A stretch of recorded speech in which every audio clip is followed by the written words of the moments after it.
That connection shot. That's what I was looking at, yeah.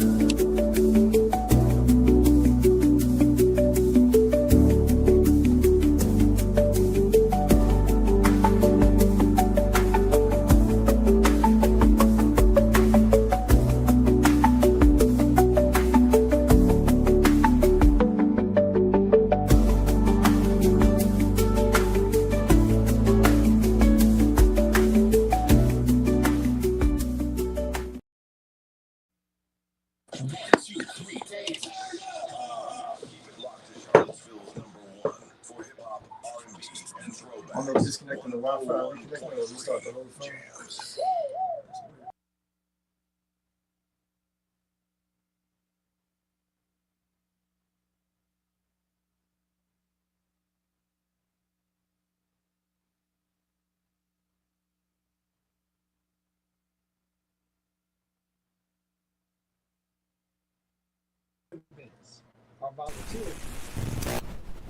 IMHO Talk Show.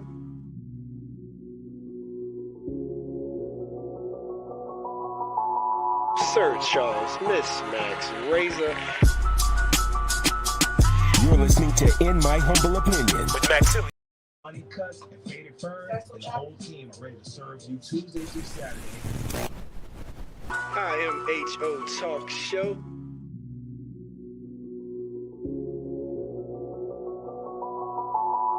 Sir Charles, Miss Max Razor.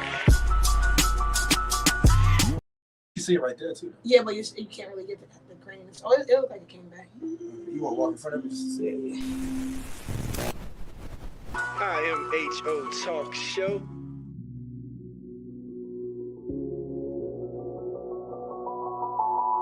Sir Charles, Miss Max Razor. You're listening to In My Humble Opinion with Maxilia Robinson and Charles Lewis. Only on 101.3 Jams.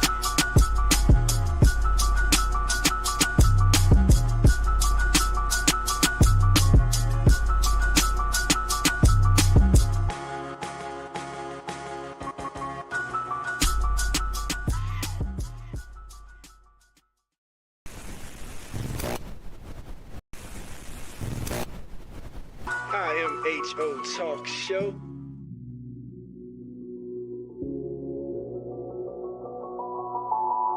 Sir Charles, Miss Max Razor. You're listening to In My Humble Opinion with Maxilia Robinson and Charles Lewis. Only on 101.3 Jams.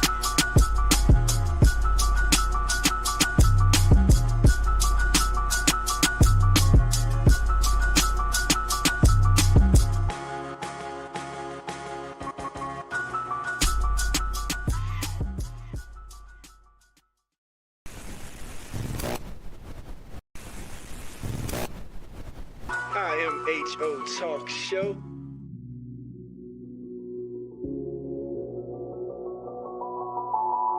Sir Charles, Miss Max Razor.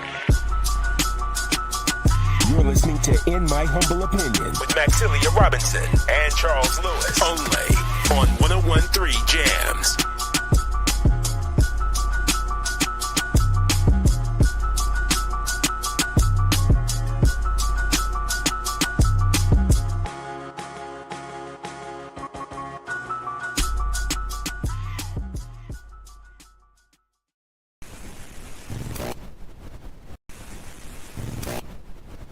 IMHO Talk Show.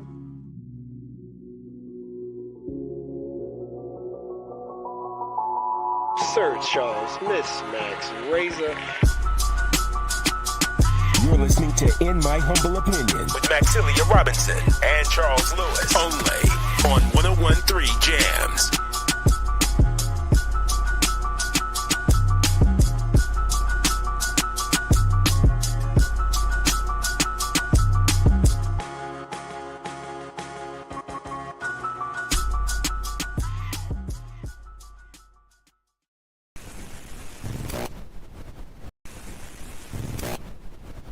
IMHO Talk Show.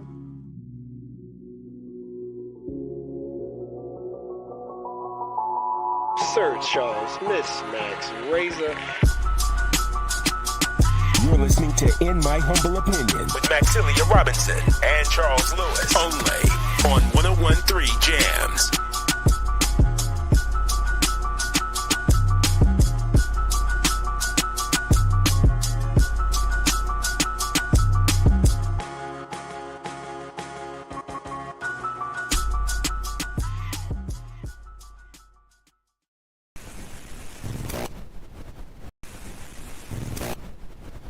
IMHO Talk Show.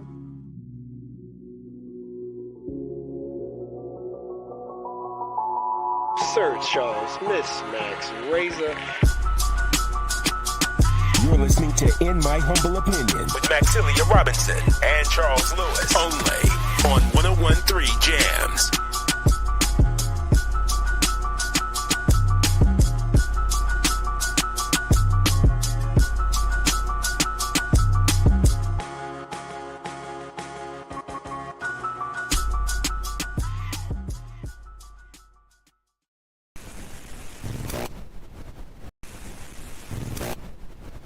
IMHO Talk Show.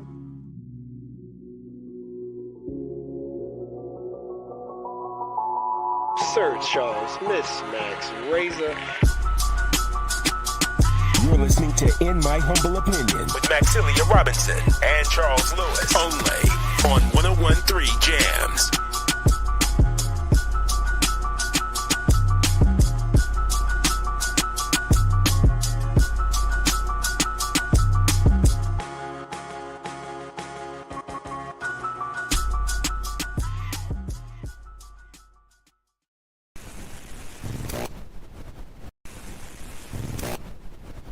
IMHO Talk Show.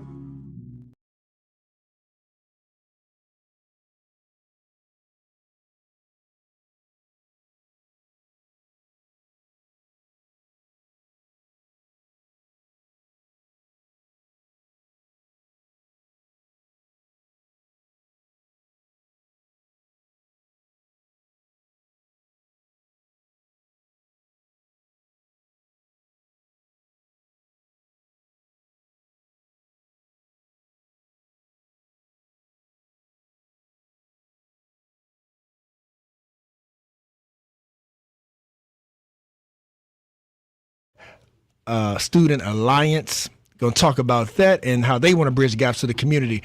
You got your favorites, Ask Max, Word on the Street. You don't want to miss it. The hottest topics that Seville's talking about right now, because you know how we do. We take Seville to the world and bring the world to Seville. And definitely last but not least, one of the big national topics is swords into plowshares. So the good Dr. Douglas is going to come by, give us an update on that. We're going to dig a little deeper into that. But yeah, you know how we do. IMHO Talk Show, wherever and however you like us. So hit us up, hit us up. You don't want to miss it.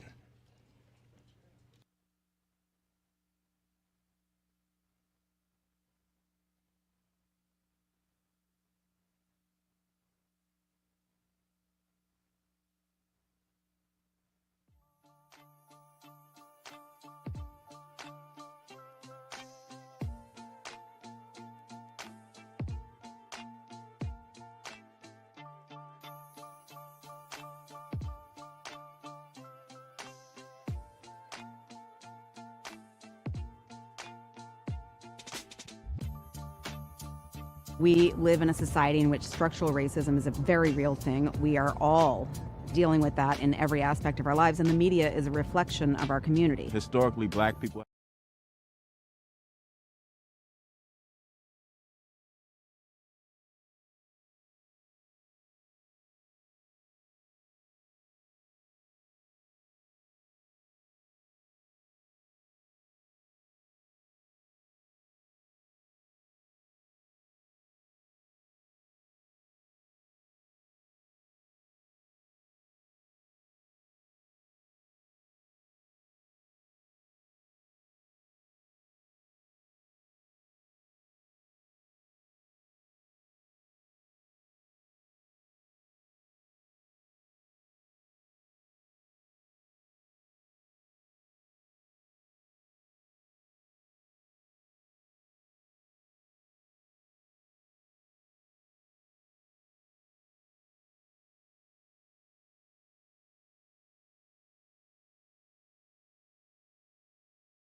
HO Talk Show.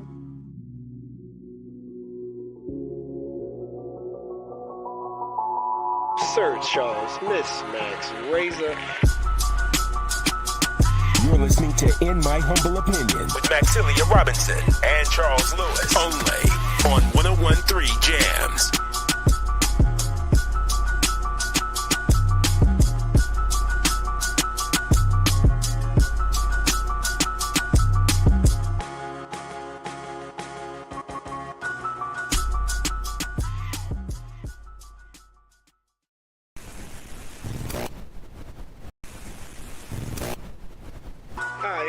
HO Talk Show.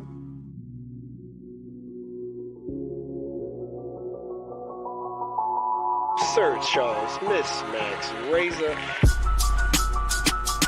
You're listening to In My Humble Opinion with Maxilia Robinson and Charles Lewis. Only on 101.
The other students who are just supporting now, what we're going to be doing into the next year is really nice to know. We're really grateful for that. So Right. Nice. Yeah. Well, it's still all love, though, even though it may have been a contentious race. Yeah. I mean, you just want to carry the baton just a little bit further, right? Yeah. Yeah. All for the same goals. Now that was interesting. So was it that the president's seat was vacant, but I'm sorry, the president's seat was contested. 'Cause you said you ran against somebody, but Yes. but he was the only one running. Yeah. Okay. Unopposed.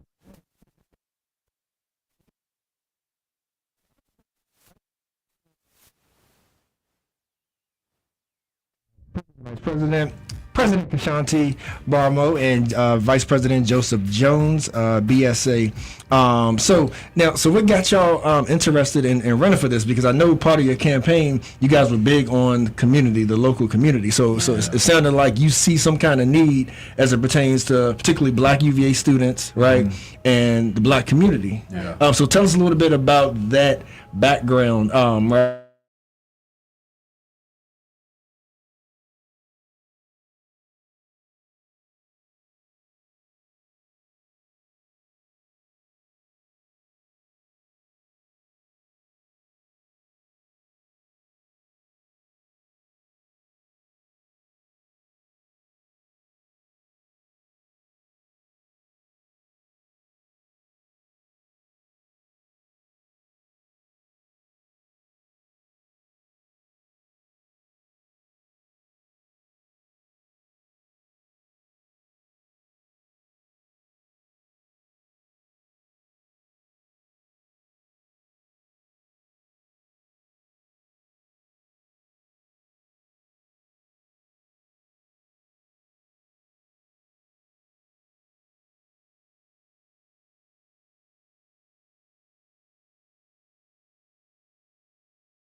A lot of times the Black students really relied on the Black folk in the community in order to find a place that really felt like home, because a lot of the time the university didn't feel like it. like that today. You know, like probably everybody at UVA feels imposter syndrome, but it's, I mean, at least in my experience as a Black student, it can feel a whole lot worse. Because, you know, you don't get to walk around and see a lot of yourself all the time. And so a lot of the times the community can be a way, you know, get off grounds for a little bit. You know, we're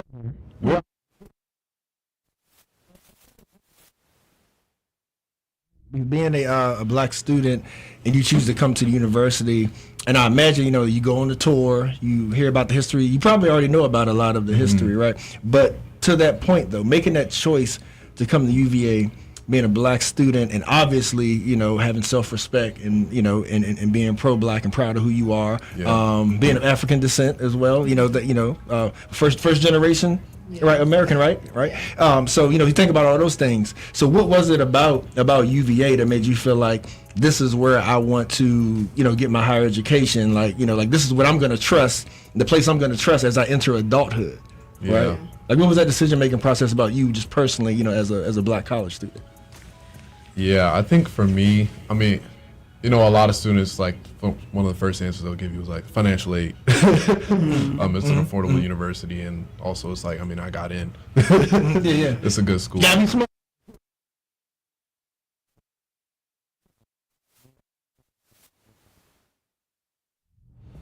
You know, you have to reckon with the history of this university whenever you go here as a Black student. You have to think about the enslaved laborers who were here. You have to think about the work it took for Black students to be able to attend this university, despite the fact that Black people were working at this university for so long.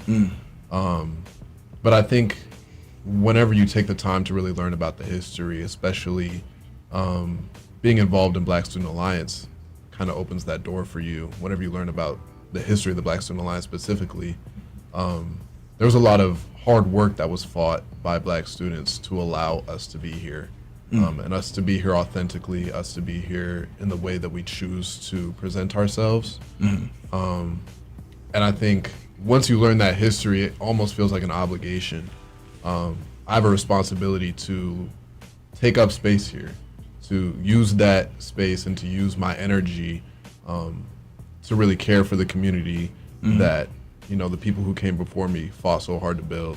And so, yeah, for me, it's really an obligation. And so, like, especially taking a leadership position, I have a responsibility not just to myself, but to the people who I represent to, you know, continue to build that space for the people who are here now and the people who are going to come after me. And, you know, Keishanti has an interesting identity herself, so she could probably speak to some other aspects that I can't speak to. Yeah, definitely want to hear that. Yeah. Don't bite you. Similar to Joseph, for me, it was on the back end of financial aid. UVA meets 100% of your financial need.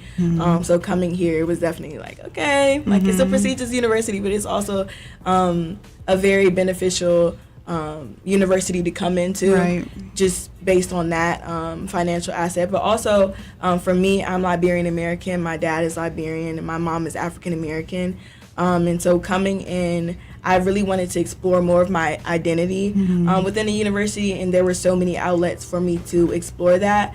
And so when I first toured UVA, I was able to sit down with some of my Ron Brown Scholar family, and so I was able to tour around, and they really into like all of the opportunity that's available to us at UVA, specifically like the Black Student Alliance and the programming that we have, and also the organization of African students. So melding those two identities together was very important for me. And so going in, I just had the advice from my church choir director, and she told me, like, you and God are the majority. And so you always have to remember that going into spaces like this, even though you may feel like you're the minority and you're not represented, you always have the power within you to feel seen and make your voice heard. And so I really am big on community building, because I know like community has built me up to be the person that I am. So I also want to be a part of like building community for other students, and specifically Black students at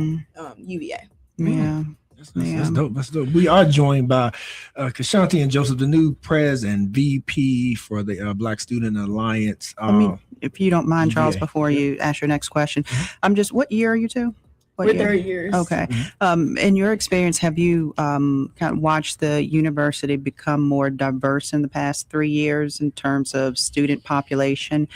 Now the reason why I ask that is because, again, when you talk about placemaking and things like that, but we've had members of the UVA Black Student Alliance on for the past, 4 years, maybe. 3 or 4, yeah. And each representative says the same thing that you all sit here and say. And so I wonder whether or not the university can do something to help change that dynamic, or will it just always be incumbent upon the Black Student Alliance to create that space and make their minority students feel more welcome and a sense of belonging at the university? Yeah.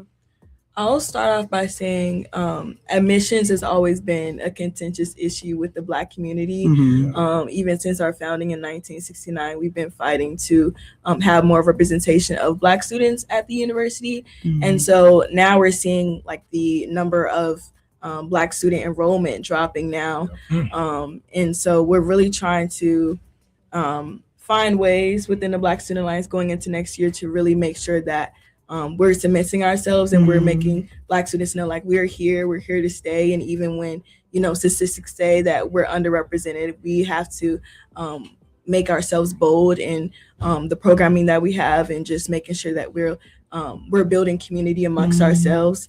So like, yeah, the statistics, are showing that. And we're really also just trying to make sure that we're voicing the concerns of Black students and bringing those concerns to administration as well, because those are the people who are also representing us in larger spaces.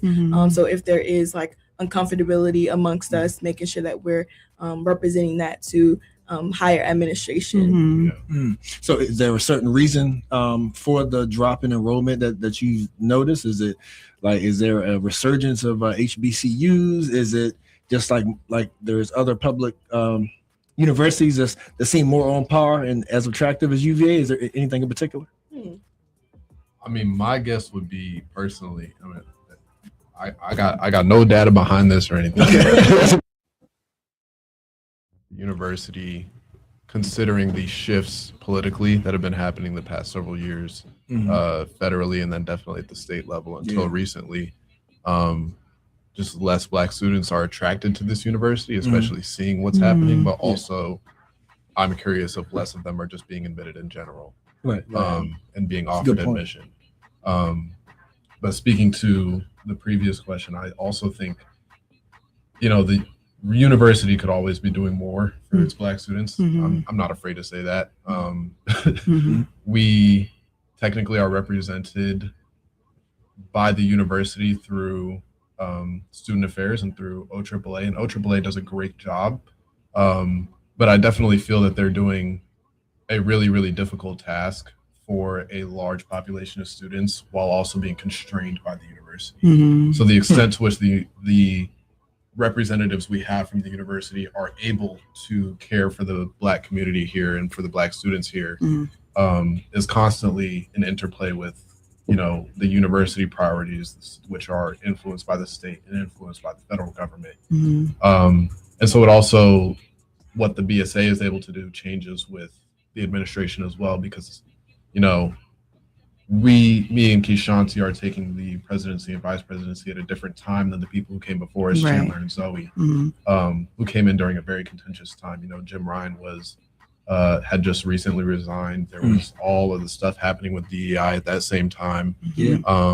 And so, they had to be very strategic about what they were doing whenever they were coming into BSA, how they were going to appear, and still be able to, care for the needs of the students. In some ways, that means you push harder in some areas. In some ways, it means you step back.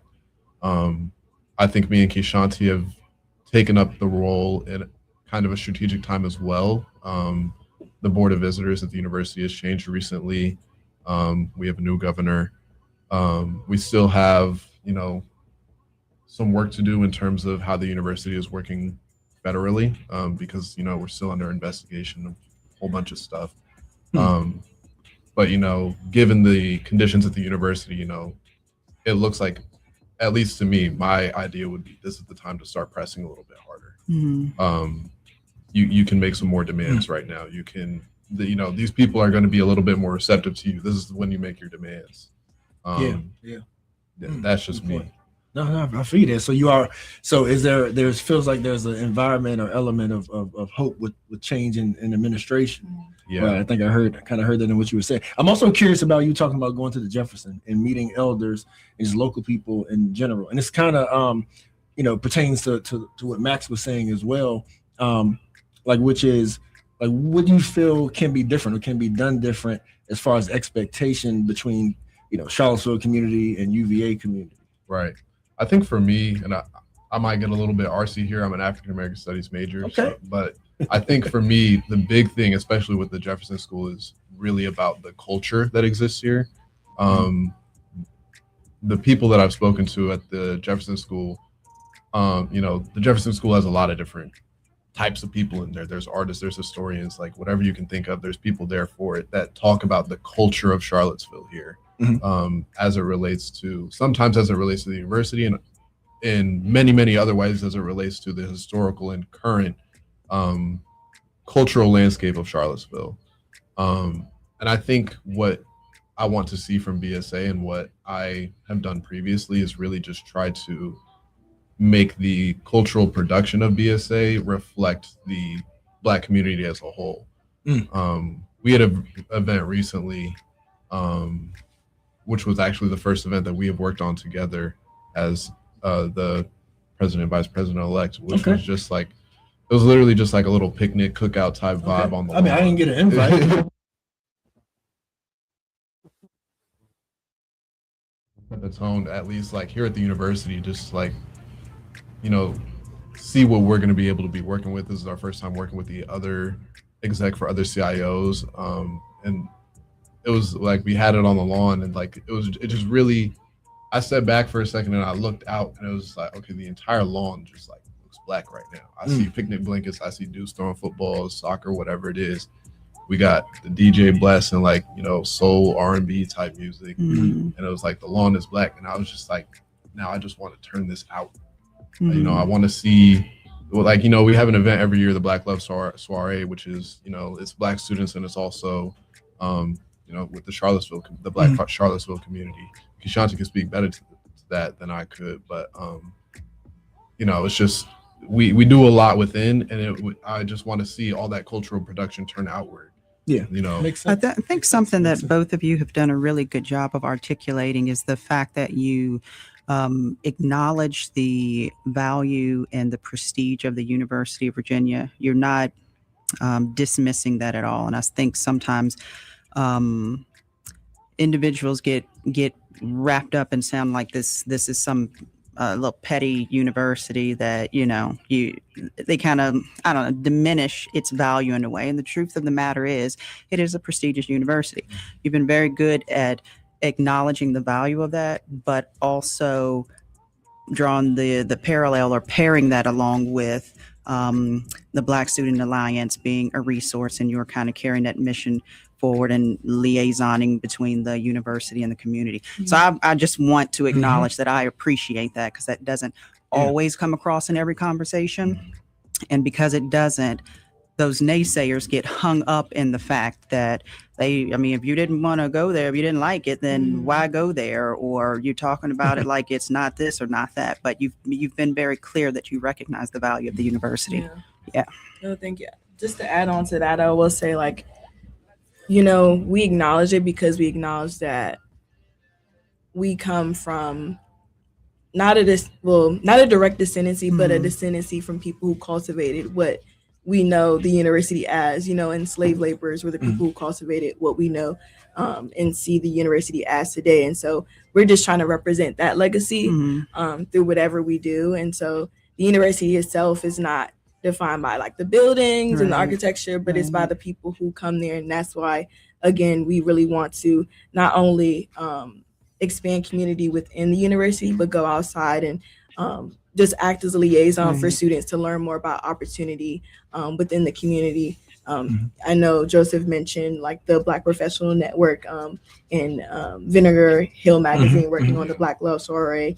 and us having the opportunity to partner with you all last year, and opportunities like that. And moving forward, we want to just continue to work with organizations within the community like BPN, and also like the Jefferson School, because I know there's just a lot of opportunities for us to learn, grow, and become educated on Charlottesville history, and also just become more connected with the community. That's what a lot of students, we've talked to students, and they really want to be more connected with community members, and just learn more about how we can serve, because that's just one of our main goals, is to serve and to be the best stewards of change for our community. And so, you know, that's just what I wanted to say, bouncing off that. Yeah. How many out of the history of this organization do you have many, or do they have many previous Black female presidents? Are you one of a few, or? There's been a lot. Oh, there's been a lot. Chair. Okay. And so when you go down, Professor Caldrina Harold has the BSA files. Okay. And so if you go on her blog, you can see like different records of the Black Student Alliance and its history, and you can see the names. And as I went down, I was like, wow, there's a lot of women here. But yeah, so it's been like that. And Jane Madison and Tyler English, they were presidents for the 2024 to 2025 school year. And so we were trying to like bring that back, like the women, the man, vice president, president, vice president. Yeah. Makes sense. We are talking to Keishanti Barmo and Joseph Jones, the new president BP for the Black Student Alliance at the University of Virginia. Now, I got somewhat of $1 million question for y'all, because I see both of y'all are African and African American studies scholars, let's say, right? So when you think about the history of UVA, because I imagine this came up in conversations as well, it's top of mind for a lot of locals. What does the university owe to the community, in your opinion? Right? And you can take that reparation direction. You can take that, you know, more general, like community direction, you know, community investment. It could be apologies, you know, whatever. I'm curious what you all think when you look at that, because I gotta imagine that has come up, you know, when you've spoken with elders, you've spoken with folks at the Jefferson. Yeah, I mean, I would like to say all of the above. I think what I'm reminded of right now is in 2017, whenever the Black Student Alliance released like I think 12 points, I believe, just demands of the university to the Black community within and outside of the university, so including the community. And one of the points in there that whenever I had read over it and I was thinking about was, there was a point that just said, pay every single UVA worker a living wage. And when you think about the staff and the workers at the university who are not the professors, you're looking, at least from what I've seen, at a very Black local community of people from Charlottesville who are being paid less than a living wage. And I like to imagine, what would it look like if you paid every single one of those people, some of them coming from the same household, a living wage? How much money that the university has is going to be going into the community in that way? How is that going to change real estate? How is that going to change money that's going into programs for local Charlottesville people, specifically Black folks? I think there's a lot of way the university could have gone about it and it has not. That I would like to see, me personally, I would like to see reparations for. I would like to see apologies for. I would like to see policy changes for. Because, and especially as a Black student, I have no qualm saying this, because I'm fully aware of the fact that historically Black students at this university have relied on the Black community in Charlottesville. I am fully aware of the fact that the more that goes into the Black community of Charlottesville, the more is going to go into the Black students, and the more the Black students are going to want to desire to be a part of that community. And understand that historical connection. Mr. Mack, you know what's interesting about that? He mentioned 2017 when a lot of the living wage push was happening. That's a forgotten part of 2017 because we think about, you know, A12, you know, and the neo-Nazis and the tiki torches, right?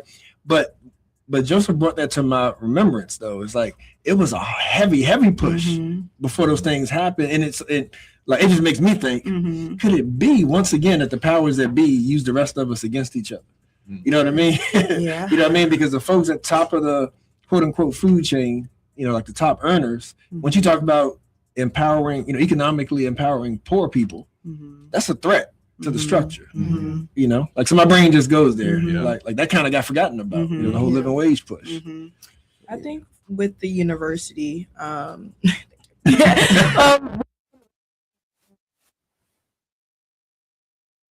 just the past history with Black Charlottesville and the university, and its dark past and things like that. I will say that although the university has made strides to commemorate and recognize Black enslaved laborers and commemorating the history of displacement, I think one thing that I've come to terms with is the fact that we as a Black community have to understand that with universities, policies, programs shift with the climate and what is acceptable.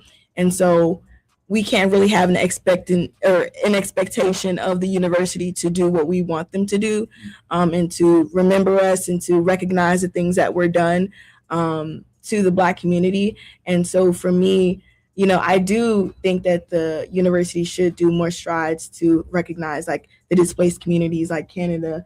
And, you know, there are certain memorials that are there, like for the first Black landowner, Miss Foster, Catherine Foster, but, you know, it's not really seen within the South Lawn area. And I think that those things should be more prevalent. However, I think it's up to the Black community to make space and prove that we have the wherewithal to create programming within ourselves to make sure that we're seeing ourselves, because we know that if the university isn't consistent, we can be consistent in ourselves, and doing things to make sure that we're empowering ourselves, and also doing things to recognize the great things that are happening within Black Charlottesville.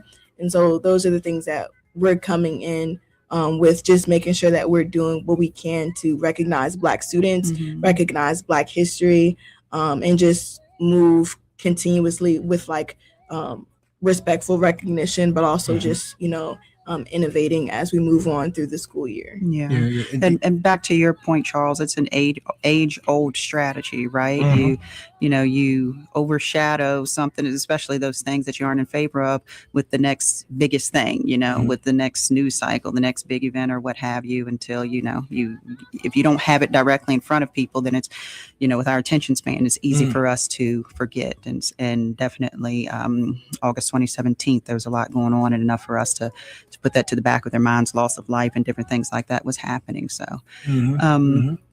so back to, though, the mission, I guess, of the BSA. You all act as an advisory body to, or correct me if I'm wrong, to, I don't know, the board, president, the whoever.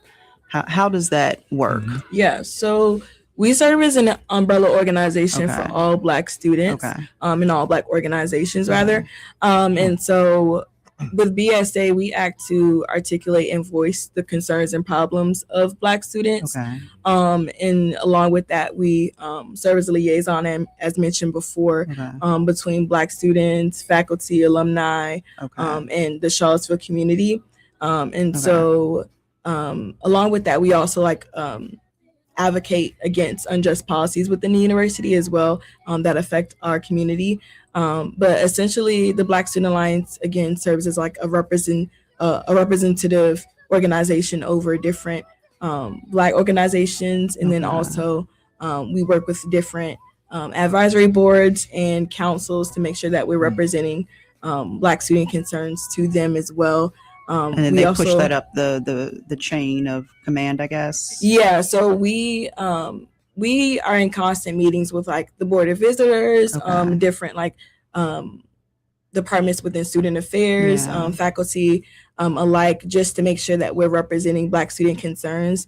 And we also have the Black President's Council. So the Black Student Alliance is a part of the Black President's Council. So we're actively working to make sure that we are in constant communication and organization with Black student organizations to like create programming and represent the unified needs of Black students. Okay. And I was just pushing on an answer for that, just to try to understand whether or not you're just spinning your wheels, really. You know, you talk to this person, you talk to that person, and nothing really comes out of, you know. So, So you guys, so, and if I'm hearing you correctly, you guys are like the advocates for other groups. So, so just generally speaking, I'll give you a scenario. So if any sort of student group, right, has, say, like an issue, like an administrative issue, right, and they need representation, like would they then petition BSA to explain what's happening, and then you all would decide, okay, well, we'll take this up the ladder for you. Is that a good scenario? Or I would say in terms of Black student concerns, it depends on where it's being channeled from. So if there's an issue with administration, typically different, like for example, there was issues with the dissolving of DEI. And so we were in spaces or as the Black Student Alliance representing Black students. And so usually when there is a need for Black students to be represented, the Black Student Alliance is called upon.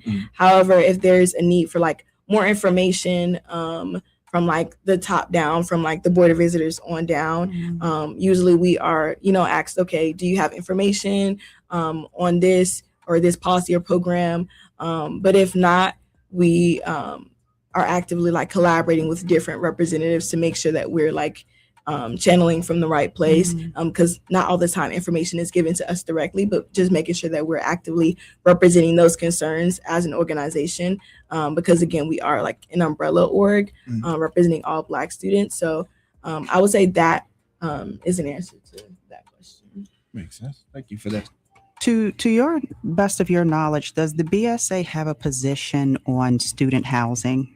That's obviously a very big issue here in the city, and the off-ground housing and how it takes away from the local, from the residents of the community, and the affordability of the student housing and how tall it is and what neighborhood it's located in and so on and so forth. And, those individuals that do show up, students at the university who show up at council meetings and things like that and speak out against it. But I'm just curious about what the BSA may be saying or thinking about this, if there's a position at all.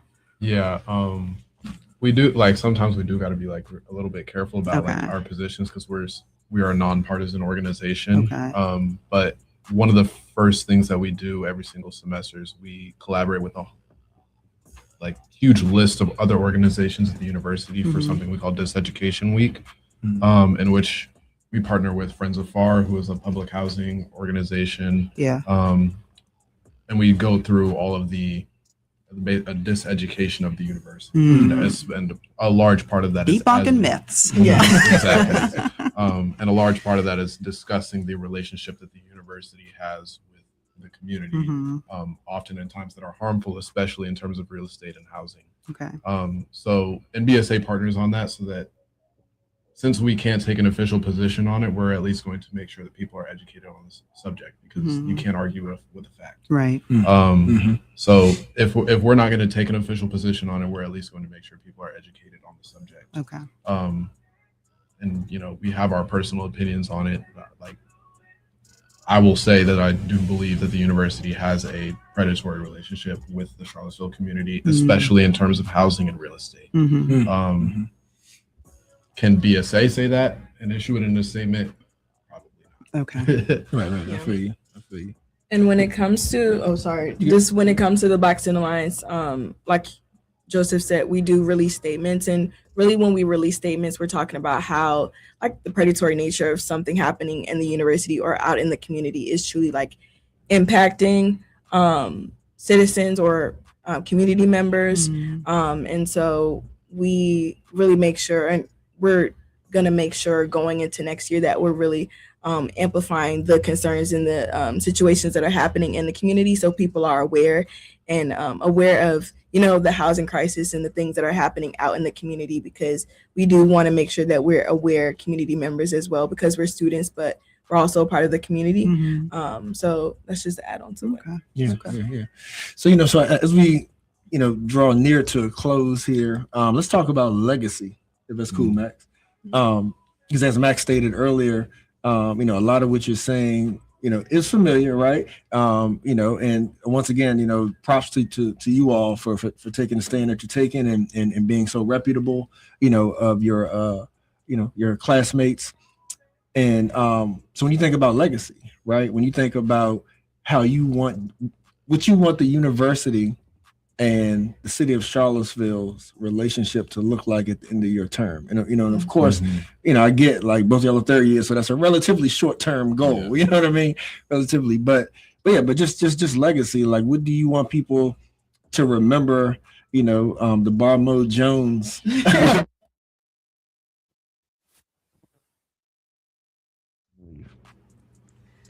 I'll start by saying that legacy to me is truly understanding why you're there and why your impact is so needed. And so for us, our legacy going into next year and what we want it to look like is something that is representative of the needs of all Black students. One thing that we ran on was unifying the Black community and unifying us outwardly with the Black community in Charlottesville.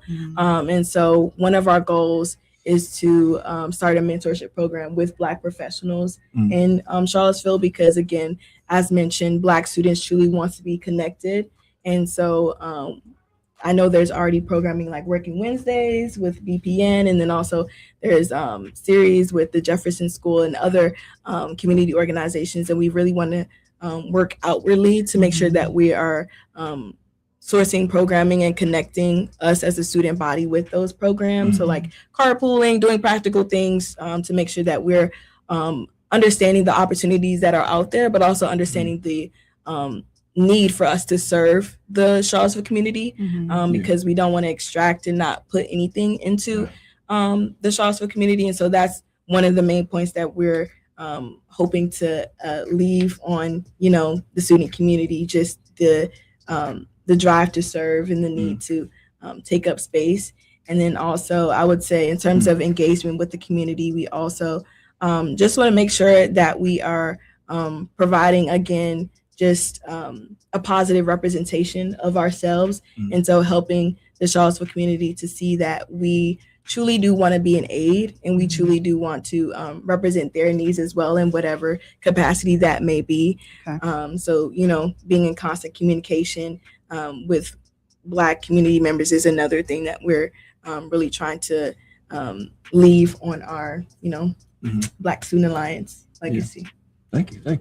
Joseph? I would say, I think my takeaway or my idea about legacy, that the main idea that I want to leave here kind of ties into what Keishanti was saying. And I think it starts with how the Black Student Alliance, what's the message that we want to give the students? What do we want to leave with them knowing? And for me, I don't want there to be a question about if Black people belong at this university.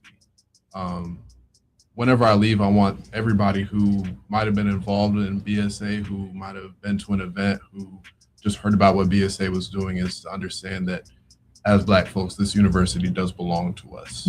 As much as it belongs to every single other person who goes to this university, who doesn't have to question whether or not they belong at this university or if this university belongs to them.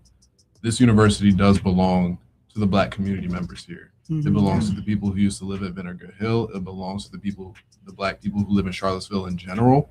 It belongs to the Black students who have passed through this university. It belongs to the enslaved laborers who helped build this university. I don't want it to be a question anymore. Do I belong at this university? Students should be able to come here and say, this university belongs to me. Black community members should be able to see the UVA and say that belongs to me. I should have a say in the policies that this university has. I should have a say in the policies that the city has about the real estate that this university has. I have a say about the pay that the workers who live in this community get at that university. That university owes something to me. And that's the message I want to leave with people. Because, people come here and they feel like they don't belong. And the question becomes, do I belong at this university? And then the answer to that question is, yes, I do belong at that university. I want you to go one step further and say that this university belongs to you. Right. Love it. Nice, man. Nice, man. One thing y'all did bring to my mind too is when I think about the Board of Visitors, because I know a lot of people are probably listening and they're like, oh, but us that really know how the university work, if you're not, if you don't have the ear of the Board of Visitors, then it's just falling on deaf ears, right? So I'm kind of curious as, like, how do you combat that? Like, when you're talking about serious issues, right, the students really are facing, and you may have some naysayers that think change won't really happen because you still got powers that be. And I heard you mention change in our state administration and stuff like that. But how do you tackle that though? Like when we're talking about some real serious institutional change needs. Right. Yeah. Right. I will say that we, as a student body, are intrinsically connected to the Board of Visitors. We have a student representative on the BOV. Now, he is non-voting. There's another faculty member who is non-voting, but we do have representation in that way. And so because there are representatives that are intrinsically connected to the student body, we have a voice and a say. And so we as student leaders are making sure that we're in constant communication with not only those representatives, but also just the rector and the vice rector as well, and all of the BOV representation in whatever capacity that we can be in communication with them. So it's like communication can be accessible, but it's about channeling that in the right way and seeing what best would produce change in the fastest way possible. So if it means like advocating to the student representative at the time and talking to him about the problems and the issues, and also just the desires of Black students, talking to him about that. And also if there's, larger scale issues that need to be addressed, setting up meetings with the BOV and talking about those things. And also working with different departments under the BOV, because certain issues can be addressed with departments like student affairs. And we are in constant, relationship with administration as well within student affairs. I know Dean Enoch. I talked to her. We have the Dean of Students, Dean Hall. We have the Vice President of Equal or Community Engagement and Equal Opportunity, Dr. McDonald. So we have a lot of representation, and also Black representation that we can tap into as well if we need help and assistance in understanding how to best tackle issues. But yeah, just tackling whatever needs to be addressed in like the best channels that we see fit at the time. Yeah, I was. Oh, sorry. Yeah, no, that's okay. Go ahead if you have something to add. I would also just say, like, you got to come at it from two directions. You can go at it like you can go straight to the board. You can communicate with the board, but also what you can do what BSA has been doing and just try to increase that. It's just there's resources that we have as BSA and as just a large populace of Black students. We can get things done on our own. We can establish mentorship networks to make sure Black students are getting into the careers that they need. We can have social events that don't rely on, the Board of Visitors and all that. Yeah. We could, we have our own production that we can do outside of the Board of Visitors, as well as going straight to the Board of Visitors to make sure that the needs and concerns of Black students are met. That has the potential to be powerful beyond what you all may even be imagining. Because think about just a Black child that lives in the city of Charlottesville and may have heard generationally, and even when they're out in public, they feel like it's a whole nother world there on grounds. Right. And then for you all to show up and be mentors and be like, like for them to see themselves in you all, I think that could be powerful beyond measure. Yeah. Yeah. Well, I think that's all that we have. I want to thank Kishanti and Joseph for joining us today. It was a great conversation. Thank you for taking on this responsibility, and we obviously wish you well and are glad to have you back here on the show anytime to talk about different events and activities that you have going on. I guess I'll just end this conversation by saying that Joseph touched on something really when he talked about legacy that I really think that people need to grasp, and it requires a level of deeper thinking, if you will. But when you talk about belonging, an individual determining whether or not they belong at a university, they belong to the university, and then shifting that mindset to the university belongs to me, changes everything. And especially when we're talking about our Black, and I'll even include minority students there, when you belong to something you are at its disposal. It tells you how to move. It tells you how to think. It tells you how to speak. It tells you how to act. But when it belongs to you, it then becomes a tool for you, and you dictate how you want to use it for your good and for the good of those around you. So I just want to thank you for that. Very insightful. So continue success, y'all. Till next time. Hope to see you again. Thank you. Thank you. Thank you for having us on. Things that you hide when there's no eyes on you. Es que eu tá conhecendo.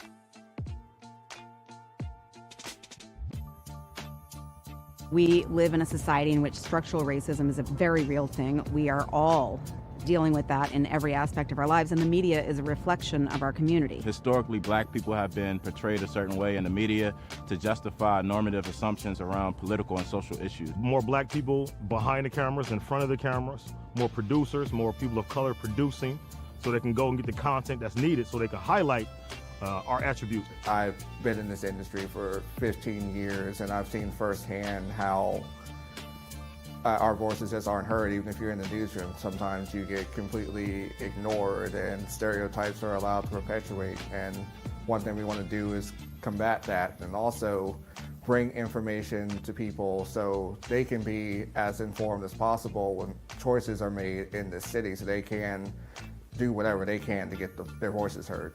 What I believe can be done about the situation is to have more people of color creating news stories, more people who have a interest in and a social consciousness that relates to the stories that they're telling. Charlottesville Tomorrow looks at these issues. We can present them on IMHO.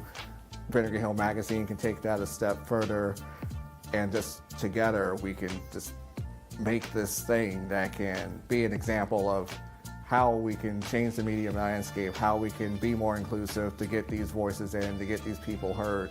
That's just one thing that doesn't happen in so many places, and it's a shame.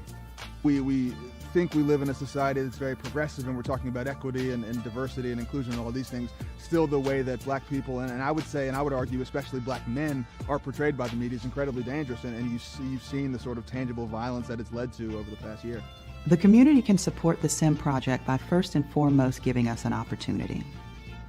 We understand that it can be difficult to give trust right now, especially considering the current social and political environment. But this project will only be as successful as the community allows it to be. And so we ask you to give us the opportunity to do the work, critique the work, and make sure that we stay in line with the vision. Another way that the community can get behind the SIM project is through engagement. We want to hear from you. We want to know what you're talking about. We want to put your stories out there.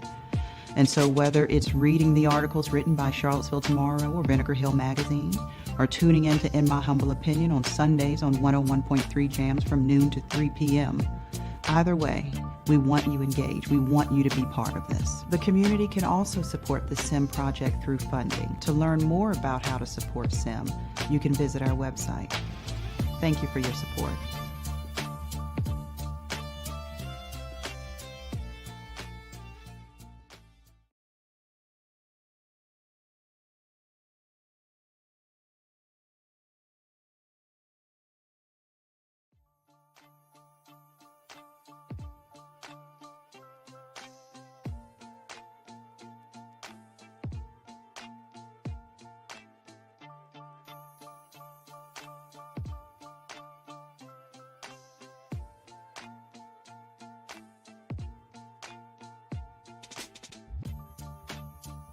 We live in a society in which structural racism is a very real thing. We are all dealing with that in every aspect of our lives, and the media is a reflection of our community. Historically, black people have been portrayed a certain way in the media to justify normative assumptions around political and social issues. More black people behind the cameras, in front of the cameras, more producers, more people of color producing, so they can go and get the content that's needed so they can highlight our attributes. I've been in this industry for 15 years, and I've seen firsthand how our voices just aren't heard. Even if you're in the newsroom, sometimes you get completely ignored and stereotypes are allowed to perpetuate. And one thing we want to do is combat that and also bring information to people so they can be as informed as possible when choices are made in the city, so they can do whatever they can to get their voices heard. What I believe can be done about the situation is to have more people of color creating news stories, more people who have a interest in and a social consciousness that relates to the stories that they're telling. Charlottesville Tomorrow looks at these issues. We can present them on IMHO. Vinegar Hill Magazine can take that a step further, and just together we can just make this thing that can be an example of how we can change the media landscape, how we can be more inclusive to get these voices in, to get these people heard. That's just one thing that doesn't happen in so many places, and it's a shame. We think we live in a society that's very progressive, and we're talking about equity and diversity and inclusion and all these things. Still, the way that black people, and I would say, and I would argue especially black men, are portrayed by the media is incredibly dangerous, and you've seen the sort of tangible violence that it's led to over the past year. The community can support the SIM project by first and foremost giving us an opportunity. We understand that it can be difficult to give trust right now, especially considering the current social and political environment. But this project will only be as successful as the community allows it to be. And so we ask you to give us the opportunity to do the work, critique the work, and make sure that we stay aligned with the vision. Another way that the community can get behind the SIM project is through engagement. We want to hear from you. We want to know what you're talking about. We want to put your stories out there. And so whether it's reading the articles written by Charlottesville Tomorrow or Vinegar Hill Magazine, or tuning in to In My Humble Opinion on Sundays on 101.3 Jams from noon to 3 p.m., either way, we want you engaged. We want you to be part of this. The community can also support the SIM project through funding. To learn more about how to support SIM, you can visit our website. Thank you for your support.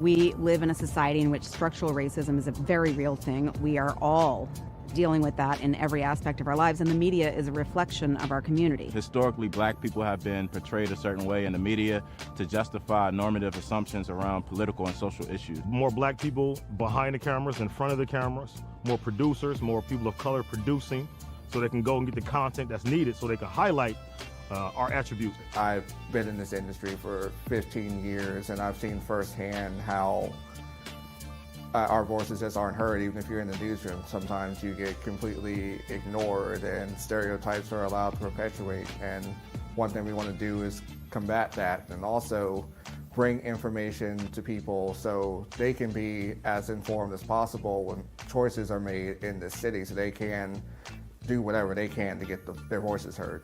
What I believe can be done about the situation is to have more people of color creating news stories, more people who have a interest in and a social consciousness that relates to the stories that they're telling.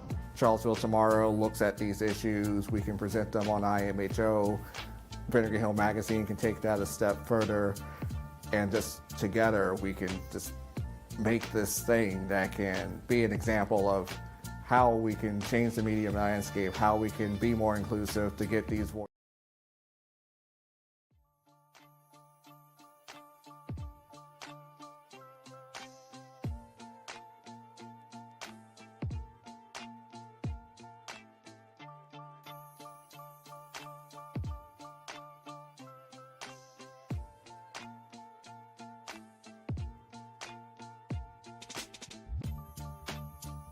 We live in a society in which structural racism is a very real thing. We are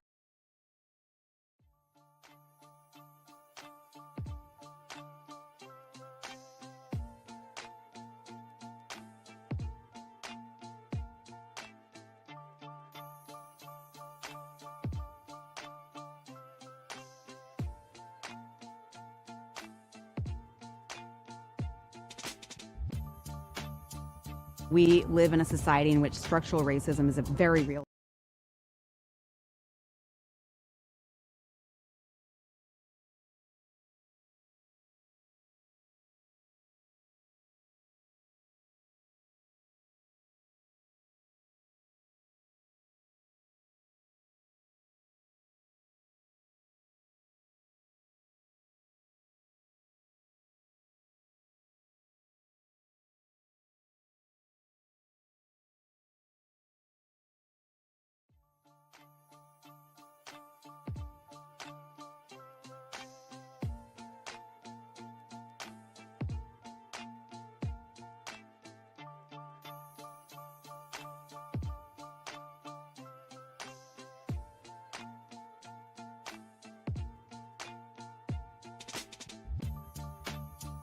We live in a society in which structural racism is a very real thing. We are all dealing with that in every aspect of our lives, and the media is a reflection of our community. Historically, black people have been portrayed a certain way in the media to justify normative assumptions around political and social issues. More black people behind the cameras, in front of the cameras, more producers, more people of color producing, so they can go and get the content that's needed so they can highlight our attributes. I've been in this industry for 15 years, and I've seen firsthand how our voices just aren't heard. Even if you're in the newsroom, sometimes you get completely ignored and stereotypes are allowed to perpetuate. And one thing we want to do is combat that and also bring information to people so they can be as informed as possible when choices are made in this city, so they can do whatever they can to get their voices heard.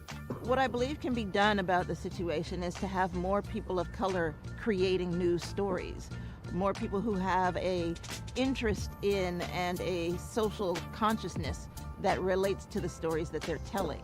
Charlottesville Tomorrow looks at these issues. We can present them on IMHO. Vinegar Hill Magazine can take that a step further, and just together we can just make this thing that can be an example of how we can change the media landscape, how we can be more inclusive to get these voices in, to get these people heard. That's just one thing that doesn't happen in so many places, and it's a shame. We think we live in a society that's very progressive, and we're talking about equity and diversity and inclusion and all these things. Still, the way that black people, and I would say, and I would argue especially black men, are portrayed by the media is incredibly dangerous, and you've seen the sort of tangible violence that it's led to over the past year. The community can support the SIM project by first and foremost giving us an opportunity. We understand that it can be difficult to give trust right now, especially considering the current social and political environment.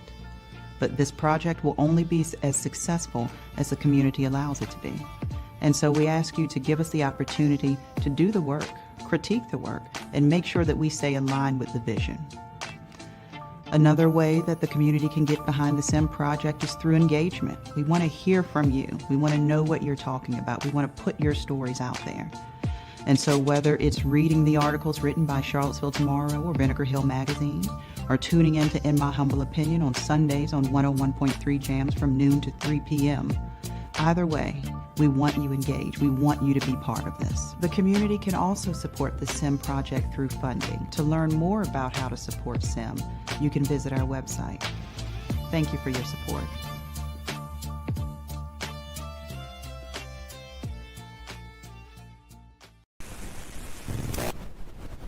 IMHO Talk Show.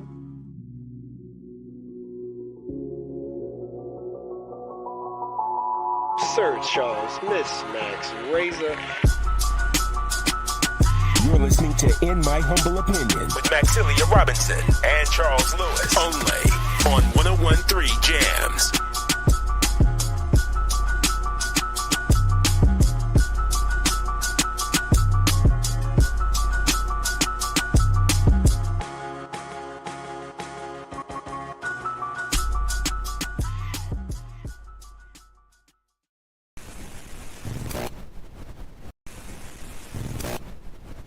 IMHO Talk Show.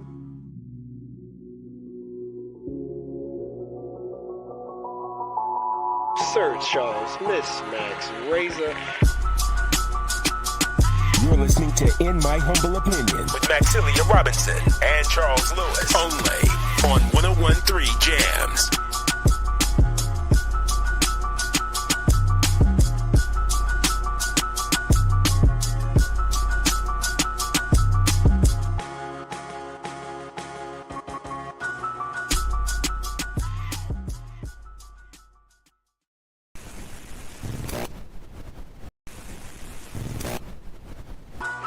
HO Talk Show.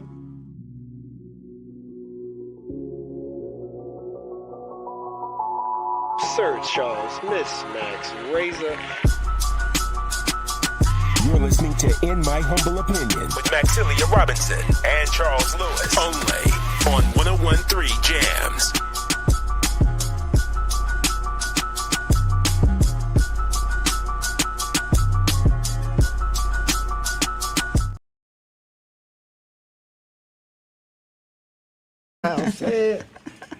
You could be anywhere in the world, but you are here with us, right?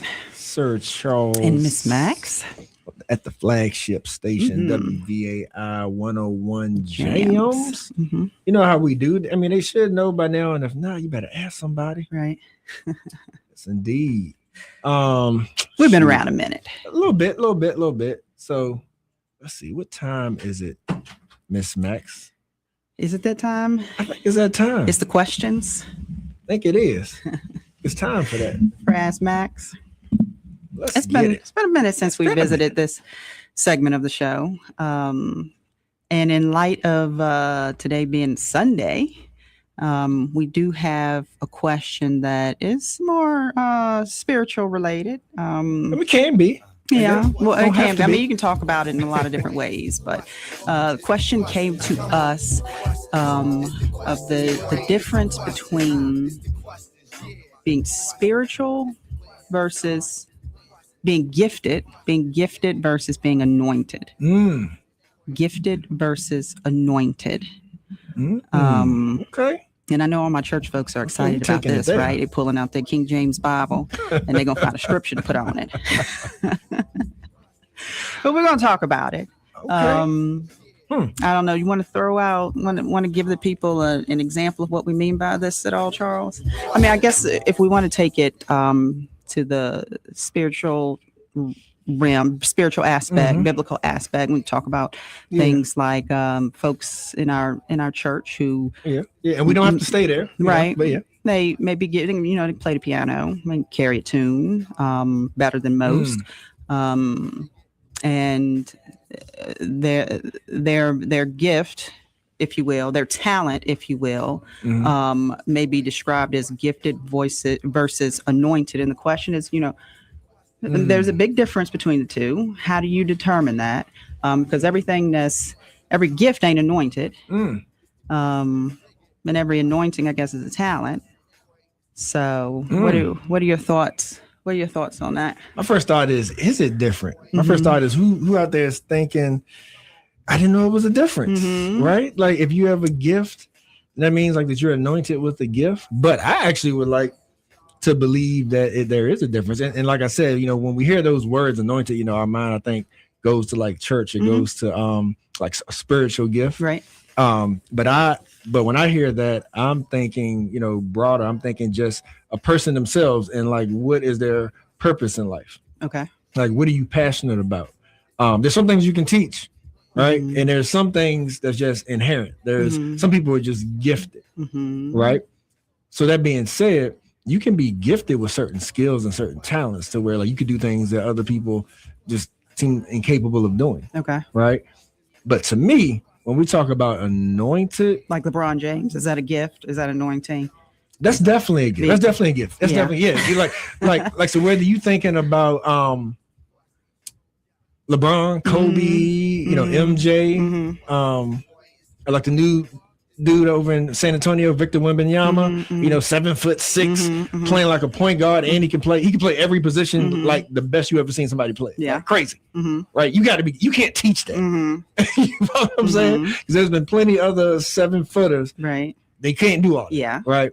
So like you can be gifted, but to me, anointing is when you do get into more of a divine spiritual thing. To me, being anointed is when you take those gifts and you use it for greater good, right? And hey, if y'all scholars disagree with me, y'all go ahead and chime in. Right. But but that's how I feel about it. And I mean, I even feel like by definition it gets backed up. Even I feel like by scripture it even gets backed up, right? It's like because God gives plenty of people gifts, right? And And scripture talks about that, but it doesn't throw around the term anointed very loosely. And I don't think that's a word that we should use, loosely. Kind of reminds me of elder, the term elder, right? Like some people just talking about old people and they'll say the elders, right? But again, on a deeper level, elder is someone who has a lived experience and has wisdom that they're imparting on the next generation. Right. So you can just be old. And you can be old and not an elder. Technically. Okay. Yeah. I mean, but that's my thoughts on it. Okay. Well, I think I agree with you in a lot of ways. It is hard for me to talk about this without the spiritual element. I just have to say that. Because a gift still comes from somewhere. It is still a blessing from some higher power being that, you, me, or someone else may acknowledge. So and I think, and you can be gifted with a lot of different things. Gift to speak well, a gift to play a sport, a gift to, teach. All these different things. And those things can still be intended to share. I do believe that they're still intended to be a blessing to others in the same way that you say an anointing should be. So then what's the difference? The difference of when you're anointed is when the gift is then when the gift is has a different level of blessing on it, where it changes people, where it I can rock with that. Where it is a healing to them, where it's where it changes people. Because I don't know, it's hard for me to put it into words, but no, that makes sense to me. Yeah, someone's voice may be anointed, and so that anointing, here we go, can break then strongholds. That anointing can cast out certain things. That anointing, again, I can't talk about this without going spiritual. That anointing can then change hearts and minds for something better, whatever that better is. So yeah, I think the difference there in anointing is that it changes things in the atmosphere. There we go. And when it changes an atmosphere, it changes it in individuals or groups of, a person or people. There we go. Yeah, I could definitely rock with that, because you making me think too, a gift can be good or bad, right? Like you can be gifted for sure at a lot of stuff. Right. But to me, if you're anointed, to me that's automatically a divine gift. Right. To call it an anointment. Like, because I don't think you can be anointed and you operate and that gift operates in mess or creates chaos and mess. Because then that would be God, that would make God the author of confusion, which he's not. And so I guess that begs the next question of how does a person tell the difference? Like if you're operating in your gift or you're operating your anointing, is that for us to decide? I mean, a tree by its fruit, right? I mean, to a certain extent, right? Like, so we can't judge anything before it's time, right? Like we definitely shouldn't judge. I'm not saying that, but I am saying that, if you walk like a duck, quack like a duck. Right. Okay. I hear you. I understand that. Yeah. And I think that is when we can, we toe in a line really there, when we as people decide what label to put on whatever it is that this person may be exercising in front of us, their gift or their anointing. Because that can you can just get it wrong, right? And then thinking about how we choose to talk about a certain thing may then impact other people who are exposed to the gift or the anointing. It makes a difference. I hope I'm making sense here. You are to me. Yeah. Yeah. Yeah. I don't know. I mean, I think we covered it quite well. What you think? You think something missing? No, I don't. See what the people think. Yeah. I mean, I think that if there's another perspective, I'm open to hearing about that. But for me anyway, that is really how I choose to look at the difference between the two. And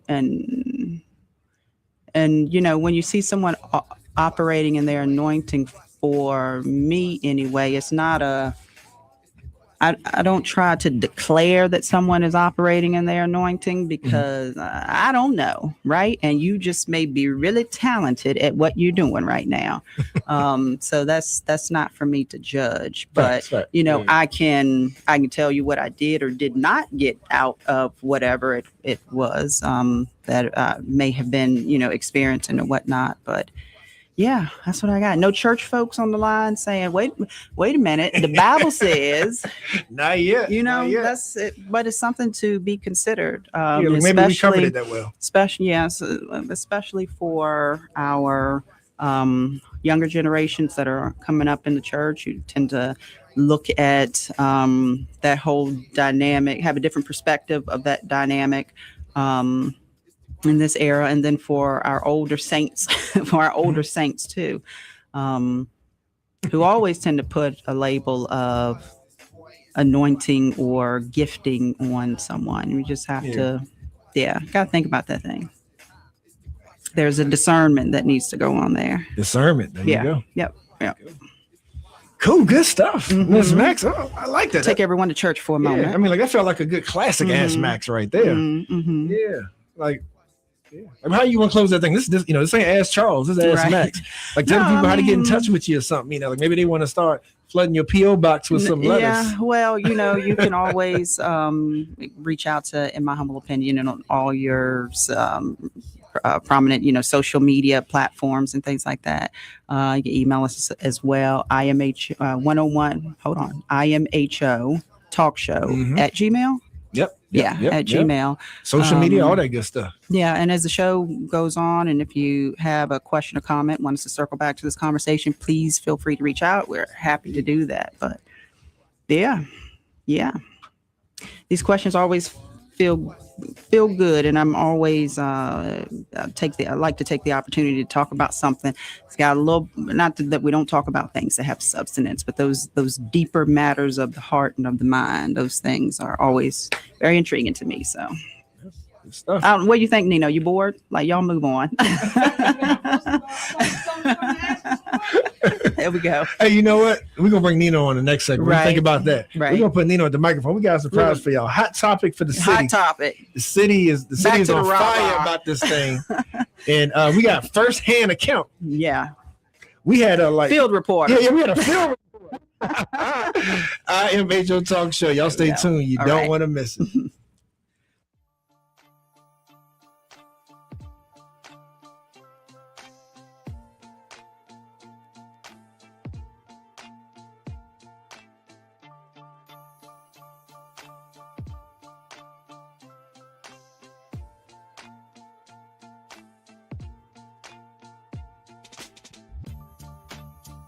We live in a society in which structural racism is a very real thing. We are all dealing with that in every aspect of our lives, and the media is a reflection of our community. Historically, black people have been portrayed a certain way in the media to justify normative assumptions around political and social issues. More black people behind the cameras, in front of the cameras, more producers, more people of color producing, so they can go and get the content that's needed so they can highlight our attributes. I've been in this industry for 15 years, and I've seen firsthand how our voices just aren't heard. Even if you're in the newsroom, sometimes you get completely ignored and stereotypes are allowed to perpetuate. And one thing we want to do is combat that, and also bring information to people so they can be as informed as possible when choices are made in the city, so they can do whatever they can to get their voices heard.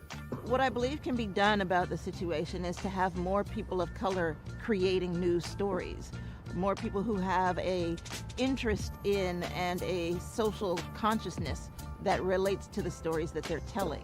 Charlottesville Tomorrow looks at these issues. We can present them on IMHO. Vinegar Hill Magazine can take that a step further. and just together we can just make this thing that can be an example of how we can change the media landscape, how we can be more inclusive to get these voices in, to get these people heard. That's just one thing that doesn't happen in so many places, and it's a shame. We think we live in a society that's very progressive, and we're talking about equity and diversity and inclusion and all these things. Still, the way that black people, and I would say, and I would argue especially black men, are portrayed by the media is incredibly dangerous, and you've seen the sort of tangible violence that it's led to over the past year. The community can support the SIM project by first and foremost giving us an opportunity. We understand that it can be difficult to give trust right now, especially considering the current social and political environment. But this project will only be as successful as the community allows it to be. And so we ask you to give us the opportunity to do the work, critique the work, and make sure that we stay in line with the vision. Another way that the community can get behind the SIM project is through engagement. We want to hear from you. We want to know what you're talking about. We want to put your stories out there. And so whether it's reading the articles written by Charlottesville Tomorrow or Vinegar Hill Magazine, or tuning in to In My Humble Opinion on Sundays on 101.3 Jams from noon to 3 p.m., either way, we want you engaged. We want you to be part of this. The community can also support the SIM project through funding. To learn more about how to support SIM, you can visit our website. Thank you for your support.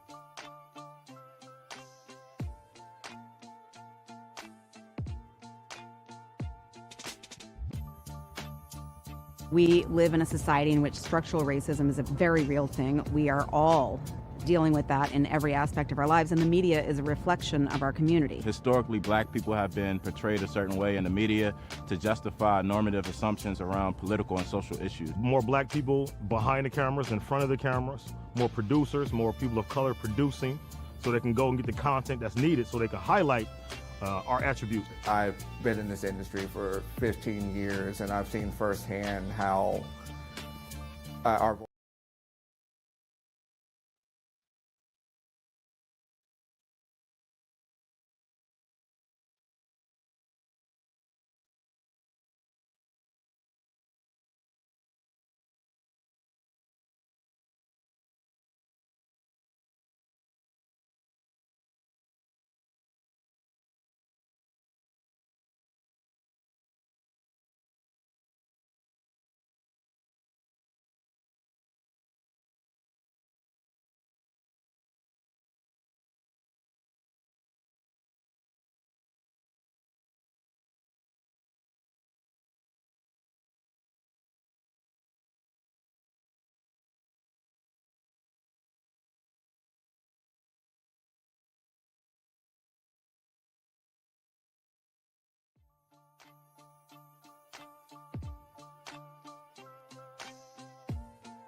We live in a society in which structural racism is a very real thing. We are all dealing with that in every aspect of our lives, and the media is a reflection of our community. Historically, black people have been portrayed a certain way in the media to justify normative assumptions around political and social issues. More black people behind the cameras, in front of the cameras, more producers, more people of color producing, so they can go and get the content that's needed so they can highlight our attributes. I've been in this industry for 15 years, and I've seen firsthand how our voices just aren't heard. Even if you're in the newsroom, sometimes you get completely ignored and stereotypes are allowed to perpetuate. And one thing we want to do is combat that, and also bring information to people so they can be as informed as possible when choices are made in the city, so they can do whatever they can to get their voices heard.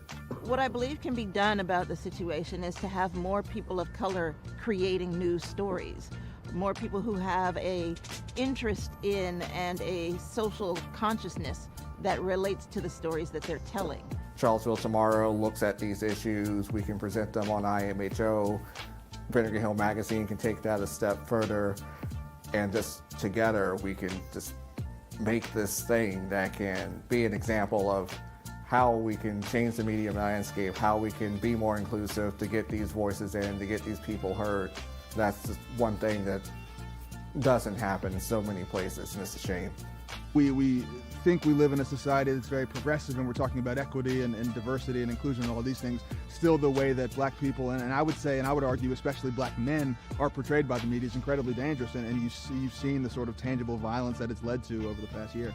The community can support the SIM project by first and foremost giving us an opportunity. We understand that it can be difficult to give trust right now, especially considering the current social and political environment. But this project will only be as successful as the community allows it to be. And so we ask you to give us the opportunity to do the work, critique the work, and make sure that we stay in line with the vision. Another way that the community can get behind the SIM project is through engagement. We want to hear from you. We want to know what you're talking about. We want to put your stories out there. And so whether it's reading the articles written by Charlottesville Tomorrow or Vinegar Hill Magazine, or tuning in to In My Humble Opinion on Sundays on 101.3 Jams from noon to 3 p.m., either way, we want you engaged. We want you to be part of this. The community can also support the SIM project through funding. To learn more about how to support SIM, you can visit our website. Thank you for your support.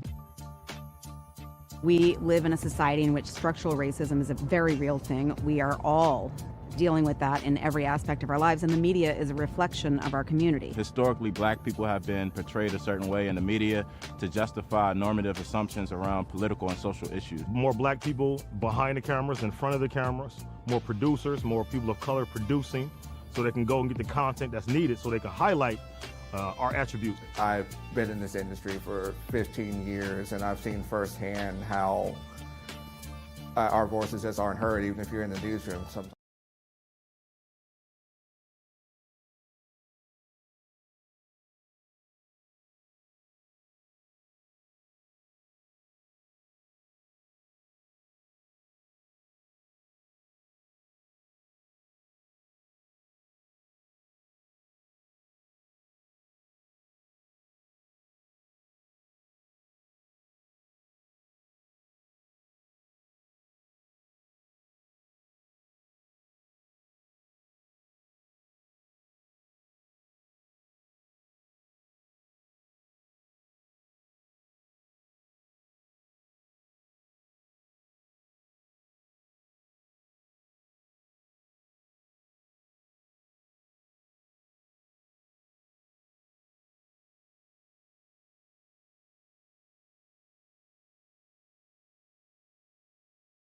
This whole ordeal and how people feel about it,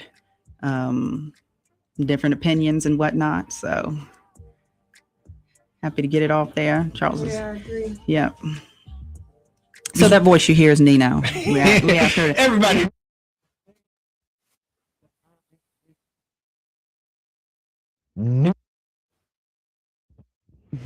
Right? Yeah.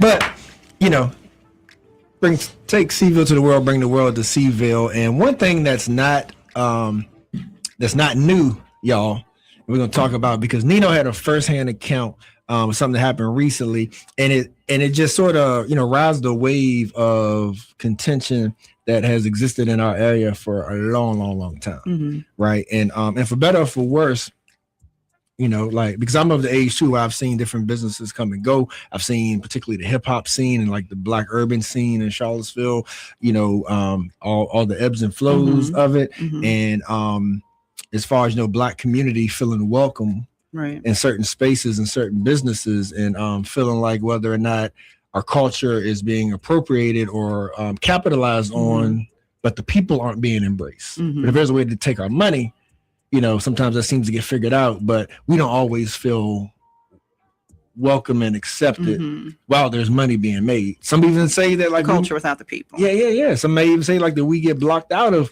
some money opportunities. And then we evolve, you know, to a point to where some may call some folks tokens and say, ooh, well, like if we get a couple Black people and we throw them a few dollars, then maybe everybody else will be quiet and they won't say anything. They won't say anything to, you know, to all that we doing behind the scenes and we make it behind the scenes. Right. So yeah, you know, so that's what happened. That's been happening.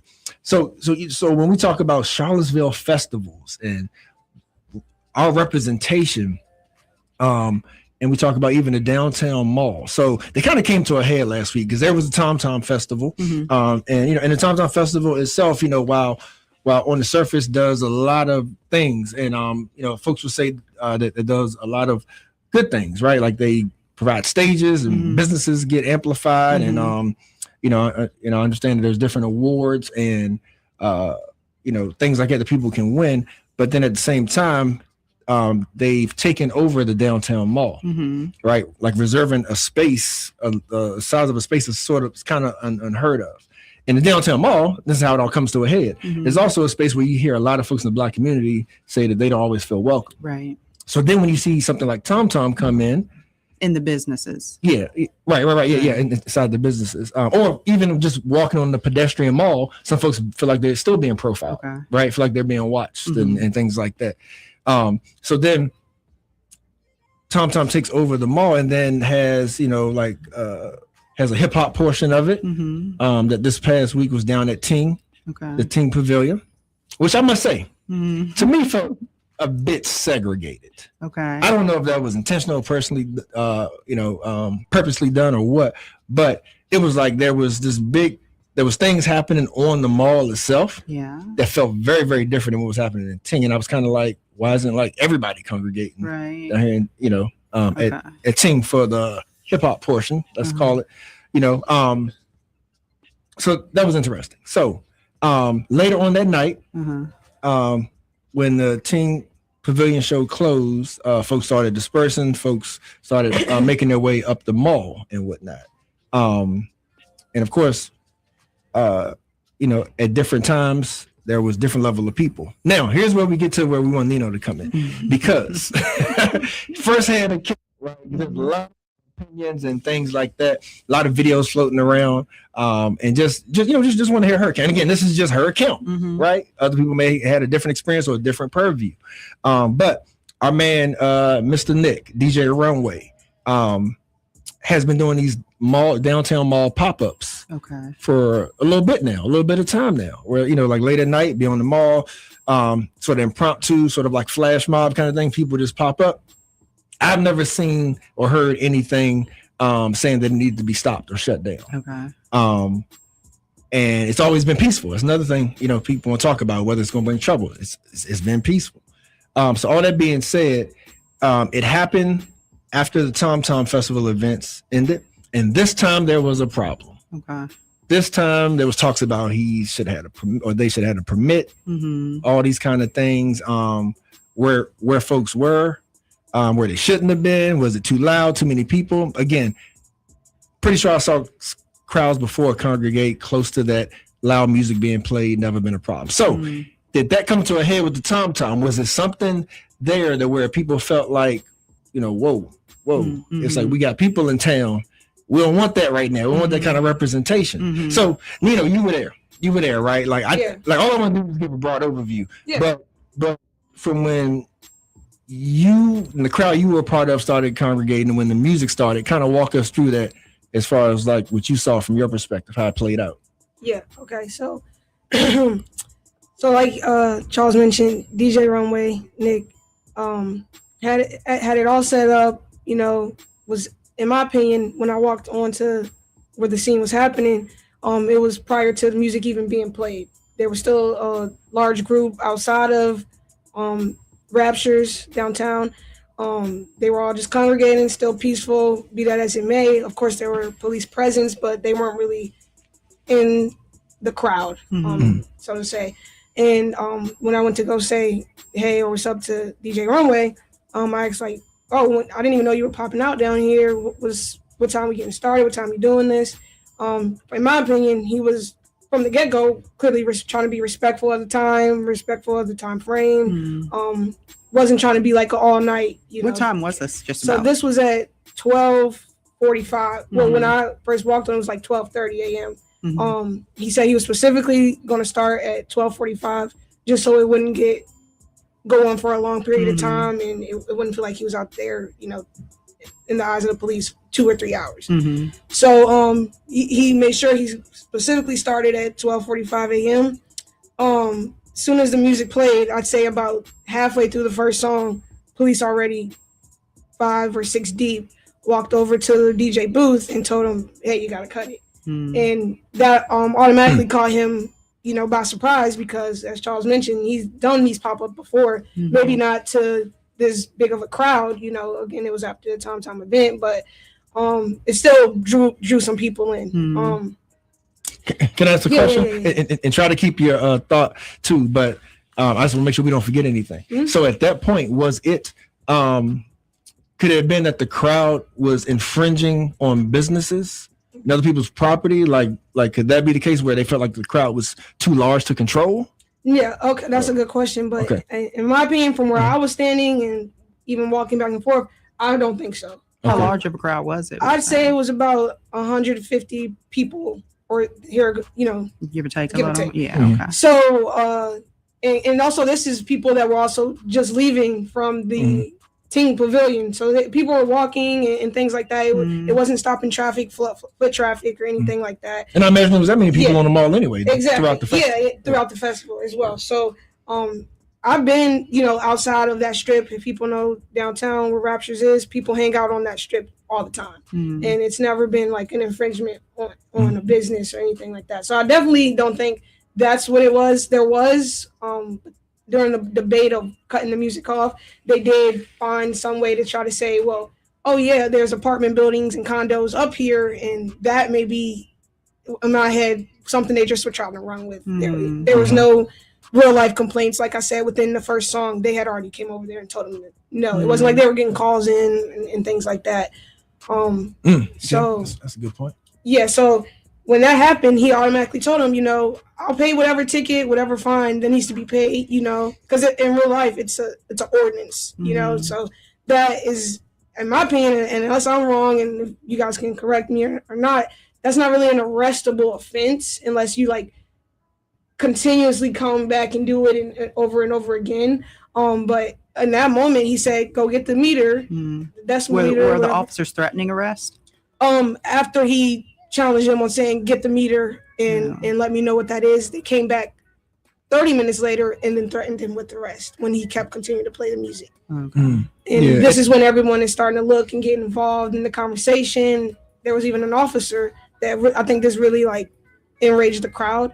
Amidst Nick trying to be still professional and talk, cop to civilian, he slammed Nick's computer down, his property, and that kind of boosted everybody's awareness. Okay, wow, y'all being very serious here. So, yeah. I don't know if y'all wanted to. But a part that I'm kind of hung up on too is that, again, it's a pedestrian mall. So I can understand, right? If I'm being level-headed, right, is that if there is infringement on my business or you're within my doors, you're blocking traffic, so I'm losing customers, whatever the case is, from my door, then that's the point. But the simple fact of there being large groups and music playing, again, if it's happened before, we can't as a city just administer laws and rules when we feel like it. There has to be a level of consistency, or else how will the civilians know what they're capable and allowed to do? Yeah. And I do want to touch on the point of, I completely understand what you're saying, infringing the business, but keep in mind, this is at 12:45. Yeah. And there's really nothing else They're open closed. other than Raptures. Except for the bars. Yeah, a couple yeah. bars. Yeah. There's Raptures right there, and I don't think there's one really beside it. You got to walk a little further Mm-hmm. down, but there was really no business being infringed, in my opinion, unless I got the layout wrong. But I completely think it was solely based on. I understand. Don't get me wrong. I understand the perspective of let's try to nip this in the bud before it gets out of control. But it was completely peaceful. He had even promoted a local artist, let him do a couple songs. People were very happy and excited about that, and everybody was just having a long. In my opinion, I felt no danger whatsoever. I didn't feel like. Let me look over my shoulder, make sure that's not happening, or I'm getting trampled. Or it wasn't. It was very peaceful, very organized, and it was a good 15 minutes of fame that it lasted. So, I just felt like the negativity came when the police tried to make their presence known and make that they were in control, regardless of how the situation was going, good or bad. Yeah. So that's now, what about the take of we wouldn't be out here if your businesses were more welcome, if the event spaces were allowing us to do this within the walls? Right. I'm like, what's both of y'all take on that? Like, do we feel like that's sort of the answer here?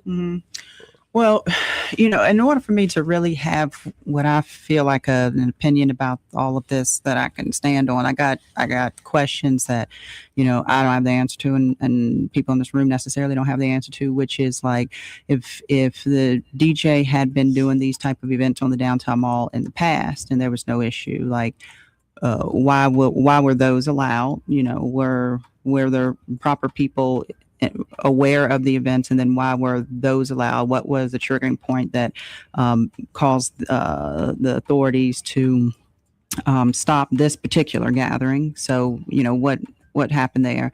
I did see one of the videos, Nino, of that whole ordeal, and one of the things that the DJ kept repeating is, I have permission. Okay, so the next question is, who do you have permission from? My next thought is, there's a difference between like permission and permit. And to my knowledge, could be wrong, is that a gathering on the mall, I don't know. I have to say, I don't know what constitutes or what's the definition of like a gathering, a party or what have you on the mall. But was there a permit? Did he or whoever helped to organize this event have a permit in order to be there? Those are the questions that I have. And were there, in fact, other groups of people, do not look like, the group that you were in, who were doing the exact same thing on the mall after the festival, and who were maybe not asked to leave in the way that y'all were? Yeah, so one point I do want to make too is that not once did, at least that I heard, and I was right there for majority of the conversation, that they brought up the issue was the number of people. They constantly kept making the issue about the noise, the noise.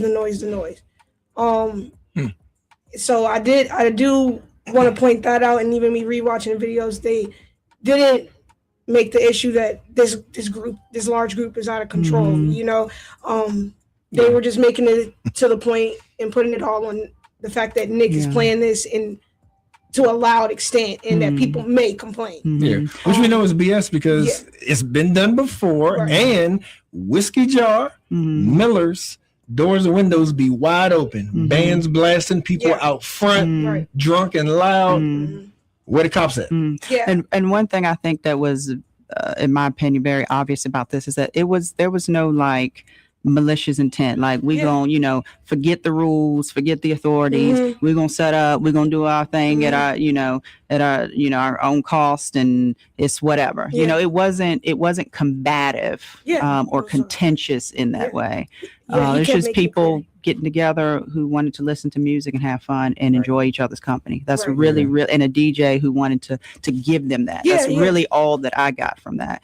But to your point, Charles, about there being a space for, if we as Black people want to be on the downtown mall for events like that, I think that the city needs to embrace that, and that they create a space for the people who want to do that to be able to do that, and not miss the point that there's certain things that happen across the city that, that our police department, our city council, our city staff, it hurts our community and want it to end. I can go to, we can go to gun violence, we can go to this, we can go to that. So when you have a group of people who are just trying to have fun and enjoy each other, and there not be, any negative connotation to their guests, why not embrace that and give them what they're asking for? Right? I will say that, like, despite once I said it did get escalated,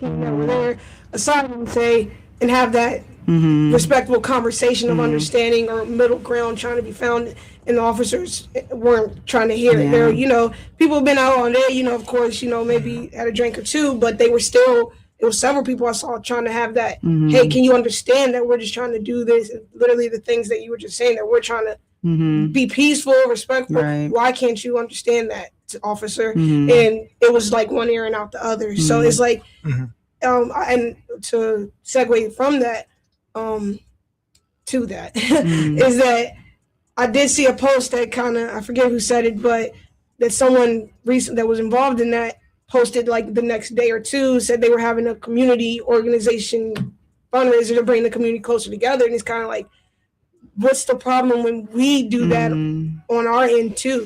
Like, why is it you guys always have to be praised because you have this event or this little fundraiser or this promotional thing going on? But as soon as we do it on our own account and it's peaceful, it's actually bringing people together. So maybe 10 of those people in that 150 people don't get along, but they were still in the same area or room, which is outside, but they were still. I don't. That's one thing I don't agree with. I agree with you, but I'm saying I don't agree with the way that was happening. Is that if this is about community, which a Tom thing is about that, and also giving chances and opportunities. This is after hours. We're all having a good time. Like, unless you see a crime or potential of the crime going on, why shut that down and make us not agree with you as an officer or police force even more if you already think that's what's going on? Because 100 black people is intimidating. Yeah, I agree. Let's be honest. To them. Let's be honest. But on top of that too, I never felt safer in a crowd.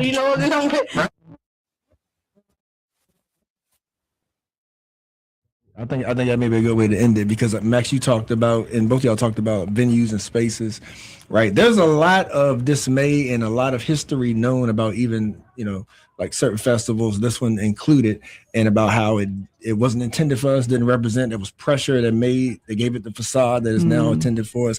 We have other opportunities, other events. We have people doing things that can be supported, right? So some of that accountability falls on us as well, right? To get to a point where we don't have to beg for it anywhere, because there's like power in unity, right? Like, so at some point we got to make up our mind too of getting along for the greater good and make some of these things happen.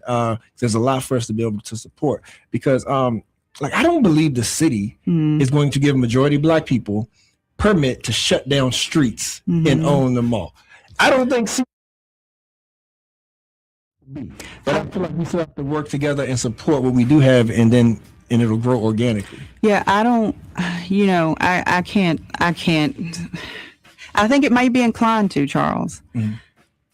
I think it may be, I don't think that we are progressive as we claim we are either, but I think it may be inclined to.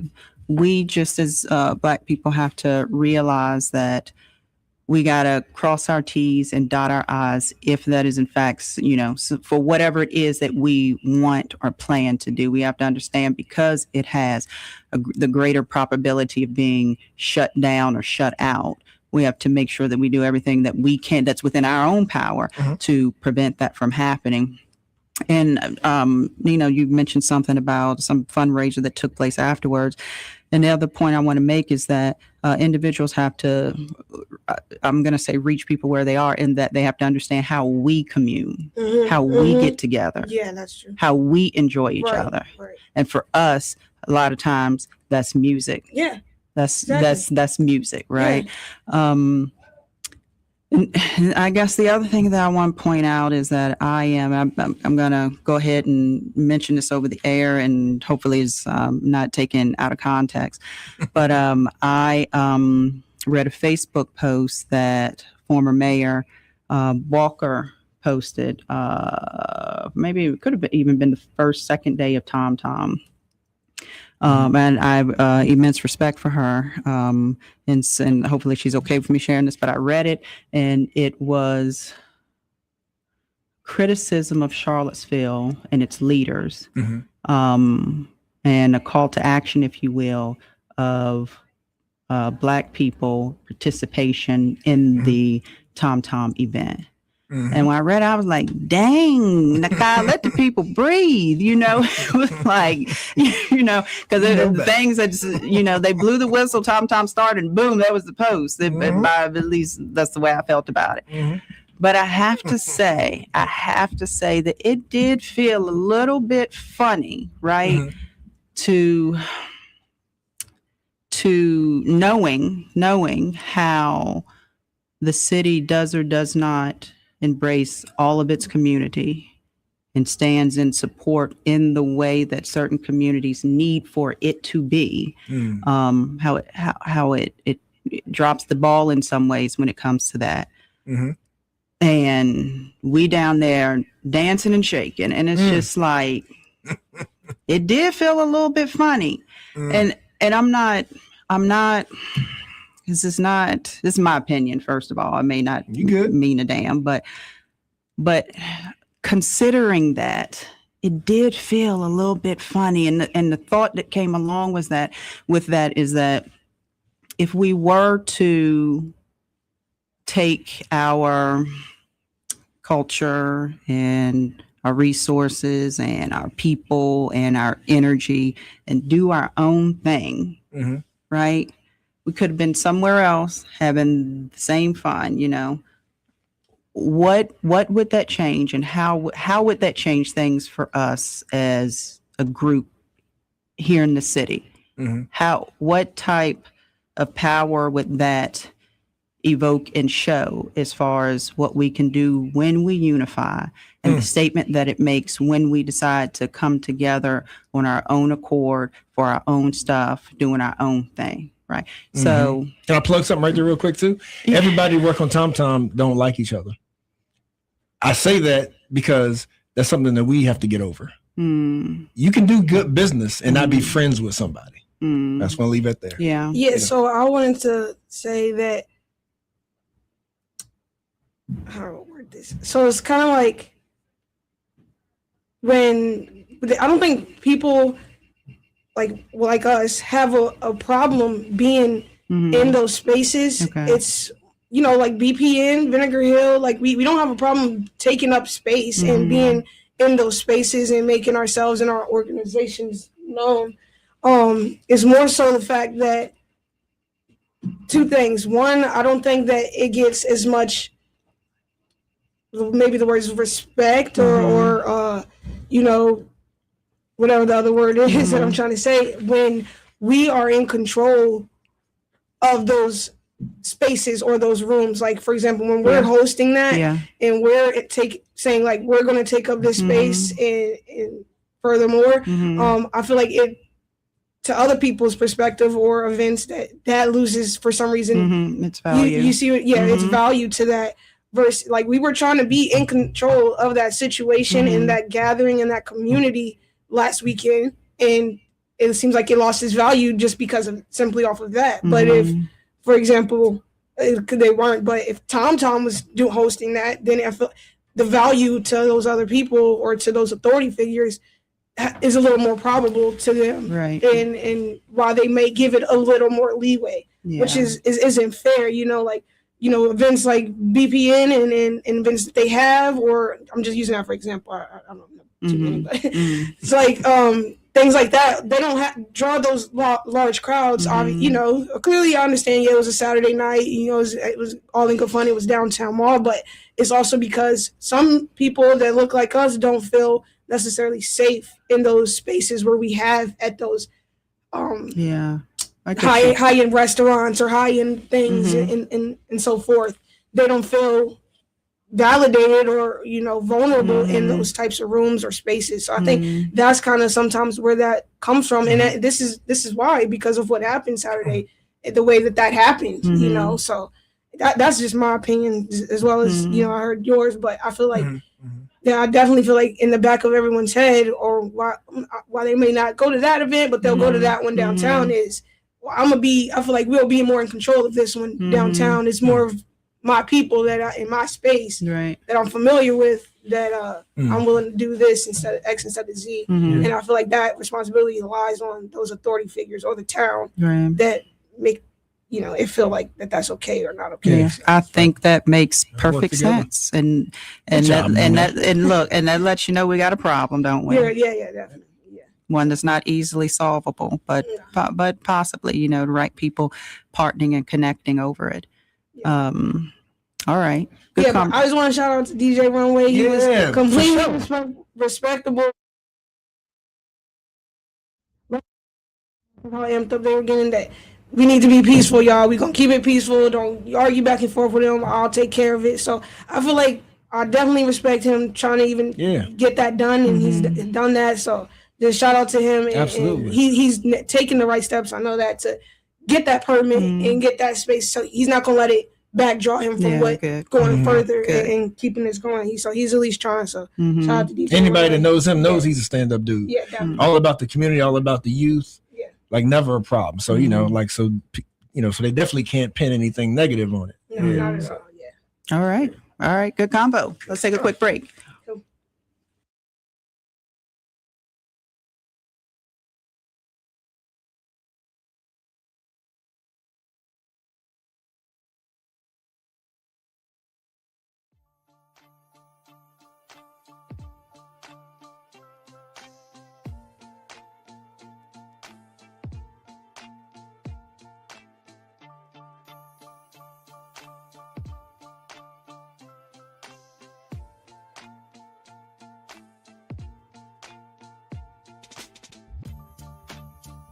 We live in a society in which structural racism is a very real thing. We are all dealing with that in every aspect of our lives, and the media is a reflection of our community. Historically, black people have been portrayed a certain way in the media to justify normative assumptions around political and social issues. More black people behind the cameras, in front of the cameras, more producers, more people of color producing, so they can go and get the content that's needed so they can highlight our attributes. I've been in this industry for 15 years, and I've seen firsthand how our voices just aren't heard. Even if you're in the newsroom, sometimes you get completely ignored and stereotypes are allowed to perpetuate. And one thing we want to do is combat that, and also bring information to people so they can be as informed as possible when choices are made in this city, so they can do whatever they can to get their voices heard.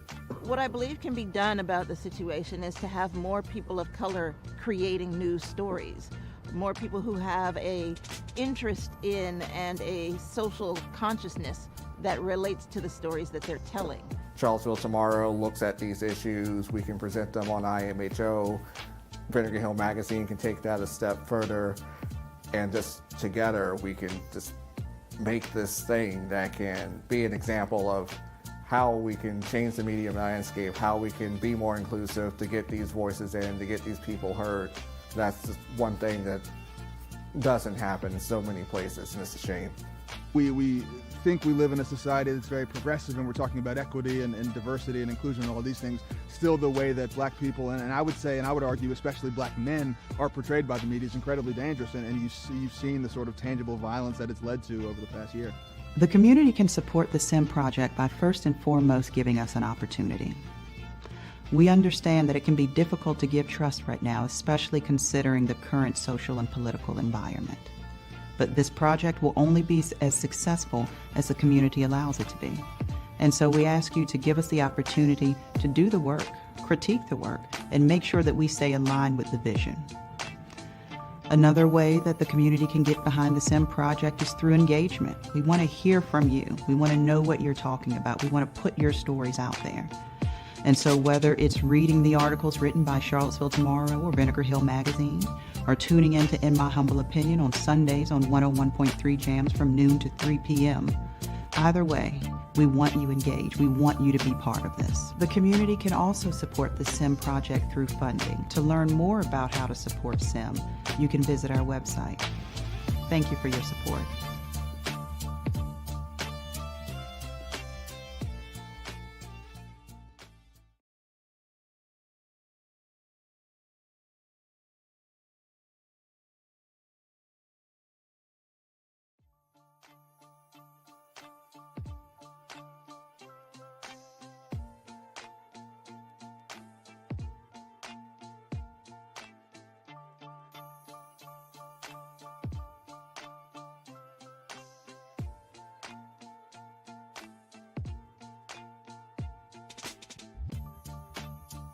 We live in a society in which structural racism is a very real thing. We are all dealing with that in every aspect of our lives, and the media is a reflection of our community. Historically, black people have been portrayed a certain way in the media to justify normative assumptions around political and social issues. More black people behind the cameras, in front of the cameras, more producers, more people of color producing, so they can go and get the content that's needed so they can highlight our attributes. I've been in this industry for 15 years, and I've seen firsthand how our voices just aren't heard. Even if you're in the newsroom, sometimes you get completely ignored and stereotypes are allowed to perpetuate. And one thing we want to do is combat that, and also bring information to people so they can be as informed as possible when choices are made in this city, so they can do whatever they can to get their voices heard. What I believe can be done about the situation is to have more people of color creating news stories, more people who have a interest in and a social consciousness that relates to the stories that they're telling. Charlottesville Tomorrow looks at these issues. We can present them on IMHO. Vinegar Hill Magazine can take that a step further, and just together we can just make this thing that can be an example of how we can change the media landscape, how we can be more inclusive to get these voices in, to get these people heard. That's just one thing that doesn't happen in so many places, and it's a shame. We think we live in a society that's very progressive, and we're talking about equity and diversity and inclusion and all these things. Still, the way that black people, and I would say, and I would argue especially black men, are portrayed by the media is incredibly dangerous, and you've seen the sort of tangible violence that it's led to over the past year. The community can support the SIM project by first and foremost giving us an opportunity. We understand that it can be difficult to give trust right now, especially considering the current social and political environment. But this project will only be as successful as the community allows it to be. And so we ask you to give us the opportunity to do the work, critique the work, and make sure that we stay in line with the vision.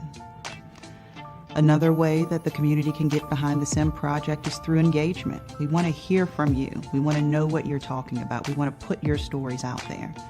And so whether it's reading the articles written by Charlottesville Tomorrow or Vinegar Hill Magazine, or tuning in to In My Humble Opinion on Sundays on 101.3 Jams from noon to 3 p.m., either way, we want you engaged. We want you to be part.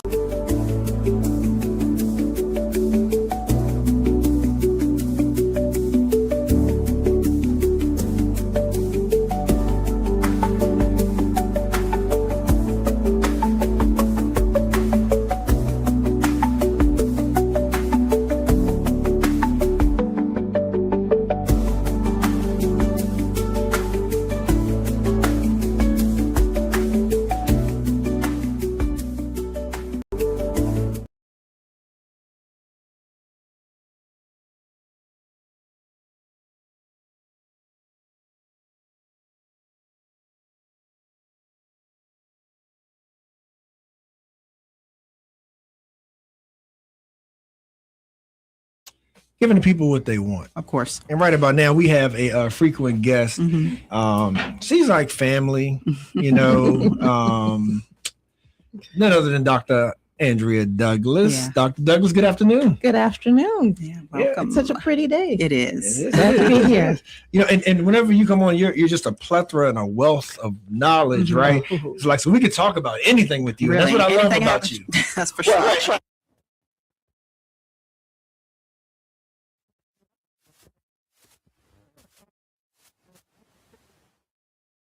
know you are back full force again with the Swords and the Plowshares. Not that it ever stopped, but right now there's a particular initiative, right, as it pertains to the surveying and really getting our people, our Black community involved and their voice at the table, just like we were amplified, right, when it came to removing statues and it came to the presence of our representation versus, like white supremacy is a symbol thereof, and even neo-Nazis, like physically being here, we were very, very, very loud then. But then when it comes to, okay, what about after that, right? We obtained and melted the statues, and now we have a time to repaint the picture, right? To repaint the parks. And you're a driving force behind that, amongst other folks. But we aren't as loud right now, Dr. Douglas. We don't seem to care as much. We don't seem to care as much. The work never is. So kind of bring us up to speed a little bit, I mean, I guess there could be somebody that doesn't even know what we're talking about. Right. So maybe give us the Swords and the Plowshares sort of, stump speech. Sure. Yeah. The stump speech. Because there's so many words. Swords and the Plowshares is a project that the Heritage Center is stewarding. It resulted from a desire to melt down the Robert E. Lee statue. So the city gave us, through a deed of gift, that statue in December of 2020. Congrats. Thank you to all of us, actually. And what we have done over the course of the last it's 5 years. 5 years since the statues came down. 2019, the activist community, the community went to General Assembly and caused them to change the law that would allow those objects to be removed from our public spaces. We then went through a process, and the statue was then deeded. Very quickly thereafter, we melted it. We were then sued along with the city, and that case took about 2 years. And in October of 2023, we finally began that process of melting it down. And so over the course of the last few years, what we've been doing is some research, and we've been asking a major question: where does that object go? Some people believe that it should go right back into Market Street Park. And I don't have any issues with that. I just wanted to question that decision. And so what we've been doing is the social history of some of the parks in our community. And what we've learned is that in the urban ring of Charlottesville, there are 19 public parks. Of those 19 public parks, there are several of them that are that come out of plantation spaces, that they are directly derived from plantation spaces. There are some of them that are created in relationship to white residency. Okay. And by 1926, which is an important sort of set of dates for us, Paul Goodloe McIntyre had purchased enough property and then defined them as racial spaces. So ultimately, by 1926, you have 147 acres of outdoor space devoted to white play and 12 acres devoted to Black play. And that's Washington Park. Black people don't get, and again, this is a question of what can white people have and what Black people can have. So to be able to say Black people don't get a second park until 1946 is a significant statement, because it also speaks to this notion of who has the right to be outside, what does play look like, and ultimately, what does a value that actually Charlottesville claims for itself, which is the value of outside. Much of what we talk about is the Blue Ridge. We talk a lot about going out hiking and trails and things like that. The outside is an important part of our quality of life. And so Swords wants to look at that question as well, as it starts to think about where could an object go. So we have ultimately identified 5 potential parks. Washington Park, Forest Hill Park, Court Square Park now, Market Street Park, and then Belmont Park. And each one of those parks carries with it a much longer history than the histories that we were considering in 2017, 2018. It allows us in these landscapes to begin to think about these places of commerce, because we talk a lot about the landscape of enslavement. Well, Virginia, this part of Virginia was the fourth richest location as a consequence of chattel slavery.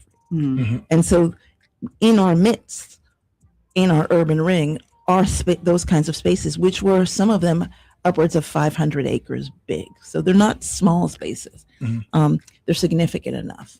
And then some of those spaces then become, because of 1926, when this park space opens and the Public Assemblage Act, these spaces then become unavailable to Black people. So out of all of that comes cultural conversations. What does it mean when a community only has one place to gather in public? Yeah. Right. What does the nature of that gathering look like? What does it mean when you have an opportunity as a consequence of an awareness project, because that's where we are right now, to make a statement, not for today, but for the future. Right. And all of those reasons in my mind are reasons to be at least curious, and certainly out of that curiosity, be a participant in a possibility. And so I guess that is my sort of overview, but it's also my call to action at the same time. And that's why when you were talking to me, first thing that came to my mind was, well, then not Washington Park, right? Because to me, Washington Park already has the aura of being sort of historically Black, and it's like we already lay claim to it. You know what I mean? Like, I feel like if it's not Market Street Park, then I feel like it should be somewhere else to where we need to place our stamp. Right. You know? Well, it's an interesting thing, even when you're starting to think about that, because part of this project also wants to have some impact on the new park plan. And in that new park plan, Washington Park is one of the places where there is some sort of intentional discourse meant to be occurring in that park. And as one looks at the history of that park, it makes sense, because the 5 parks we picked in one way or another has something to do with this longer history of Black people here in Charlottesville. So whether it's Washington Park or even Forest Hills Park, there's something to be said in any of them. What we've been able to do is get 3 design teams to respond to this project, and they are leading design teams. Hood Design already has, I think I already said this before, but they already have a memorial here. It's the Catherine Foster Memorial, and most people don't know anything about it, but it's at the University of Virginia. It's in the South Hall, at the South Hall, and it memorializes the life of Catherine Foster, who was a free Black woman who bought her property in the 1830s. And because she was free Black, she was able to give that property to the women in her family until somewhere in the 1920s.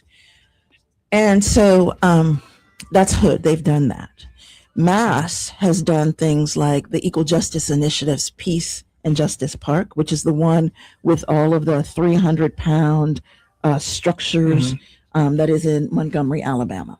So that group has done that. They've also done what people would know would be the Embrace that's in Boston Commons.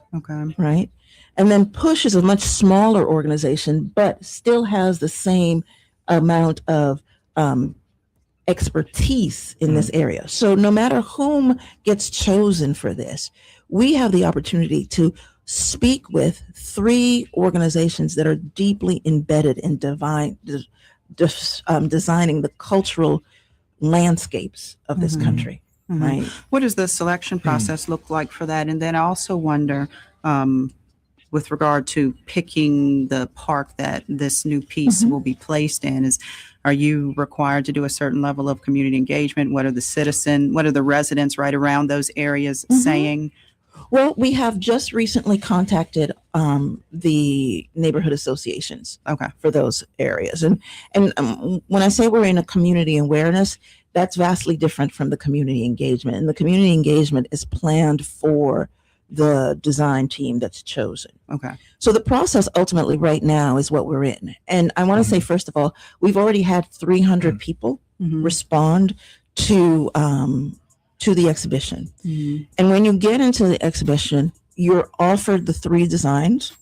And at the end, we're asking people to help us, to advise us on their choices. Which one do they like and why, right? So ultimately, this all comes from this idea that, Charlottesville can choose for itself, that we don't need outsiders to come in, that we can, in fact, understand our space and then be able to understand the possibilities that these things offer. Of the 3 designs, all of them in one way or another do engage with Market Street, but they also engage with other sites. And that's also what's interesting. For instance, Hood wants to put a single object in Market Street, but after a period of time, disperse that into communities. And they're planning a 24 conversation engagement. And what is going to result from it is a relationship that is both metaphoric and then very specific. So they've done some surveying of all of our trees. They've defined those trees as witness trees because they've been in the community for a while. One of the earliest ones is 1725, which is and that one is at Highland. Charlottesville, actually, its implantation systems begin in 1730. So this tree predates that. Some of the oldest trees or the younger trees are in the 1950s. And so they have been in the community, and in one way or another, they are witness to all of this social and cultural change. I like that. Right? It's interesting.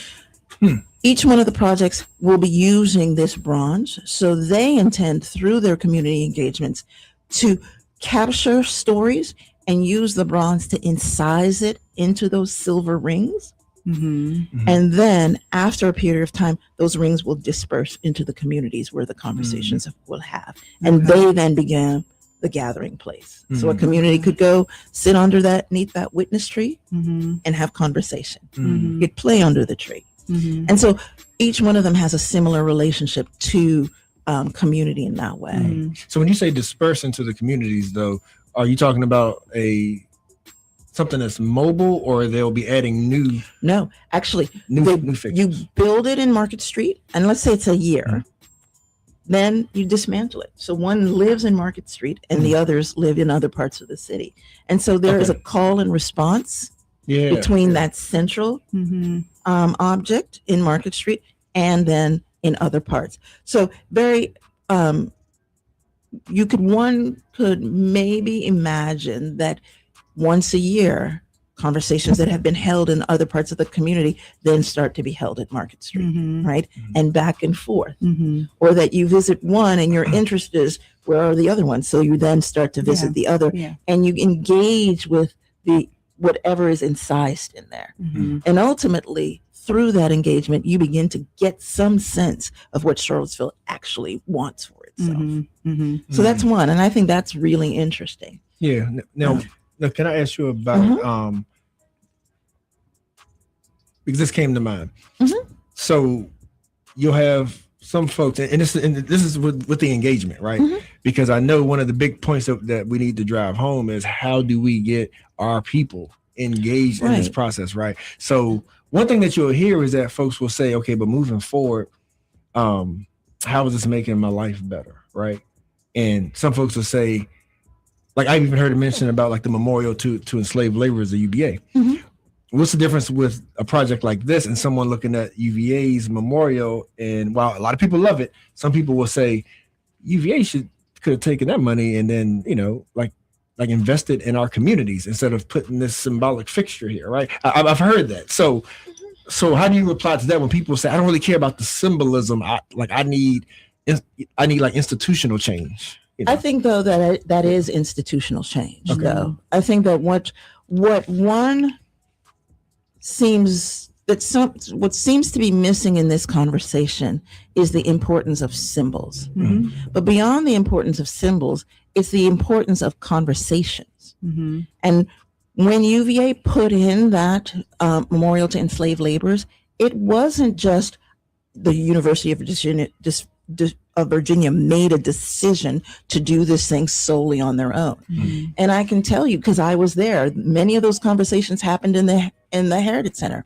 Part of the reason why that object looks the way it does is because a Black man stood up and said, wait a minute, this is about slavery and we don't see any bodies. And so they changed it, right? The idea that you can have all of us now understand that there were 4,000 potential Black people who built that university, that's an amplification of information that nobody knew. Yeah. Right? The research was done, the work was done. We now know the depth and breadth of the ways in which Black people were integral to that institution. Before, you would have just said, yeah, we know we built it. But what about the specificity of that? Now we understand that specificity. We know names. Yeah. We also know that those names still live in our communities. That part. Right? Yeah. We also know that there are more people who we still have who go unnamed. And so there's work to be done to find those people. So you can see it as a sort of finite moment in time, but it's not just always about the money. Sometimes it's about the development of an awareness of place that becomes a shared awareness that gives you then another place of conversation to have. And for every single one of the designs that we are offering, that's an entire process. I made a commitment to the design teams to bring the most educated group of people I could to this process. But we also have a commitment, and this goes back to Black people, to lift up the voices of those people who, at the time those objects were put in, had no voice. Right? In my mind, it is a way of having people talk about what it means to be voiceless.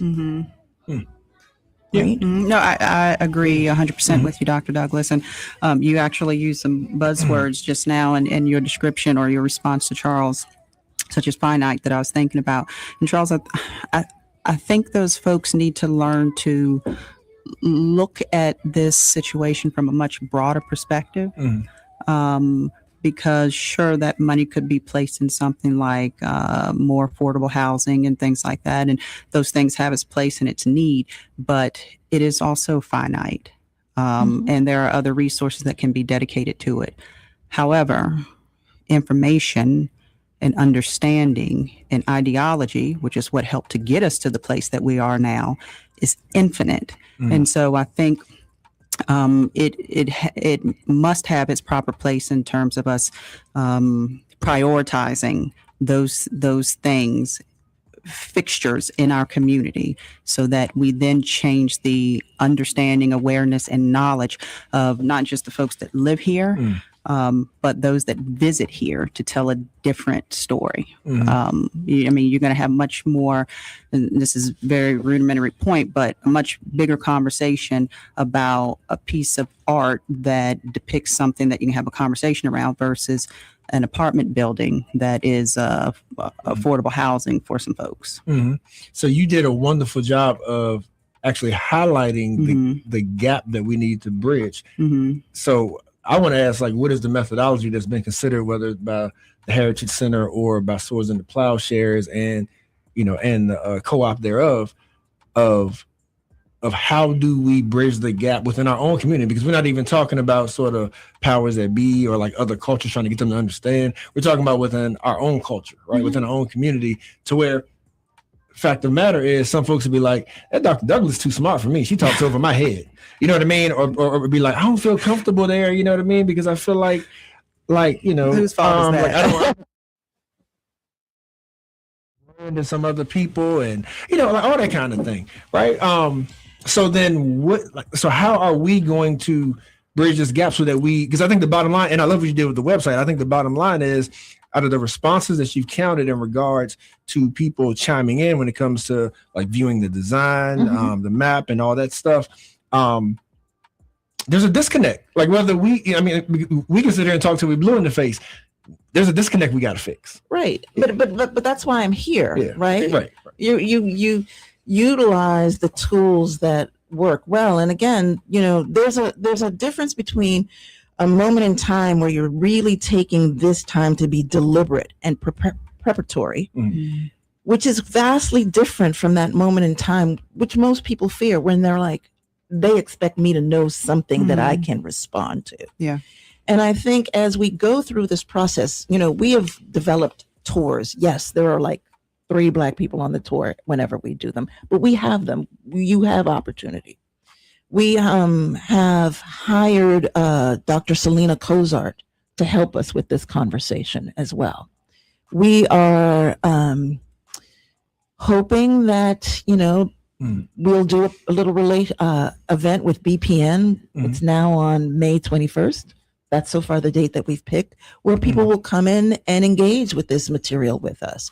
But we'll be doing this all through the summer. This is a little by little by little by little. I tell it to 2 of you, and hopefully you'll walk out of here and tell it to 2 more people.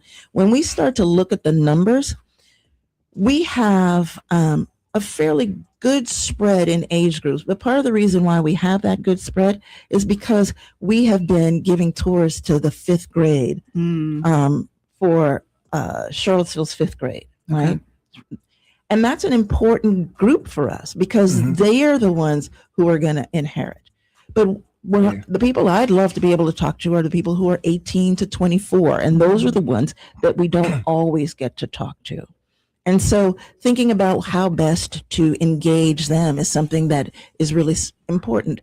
Because if you are 18 today, 2016, you were 8. 2017, you were 8.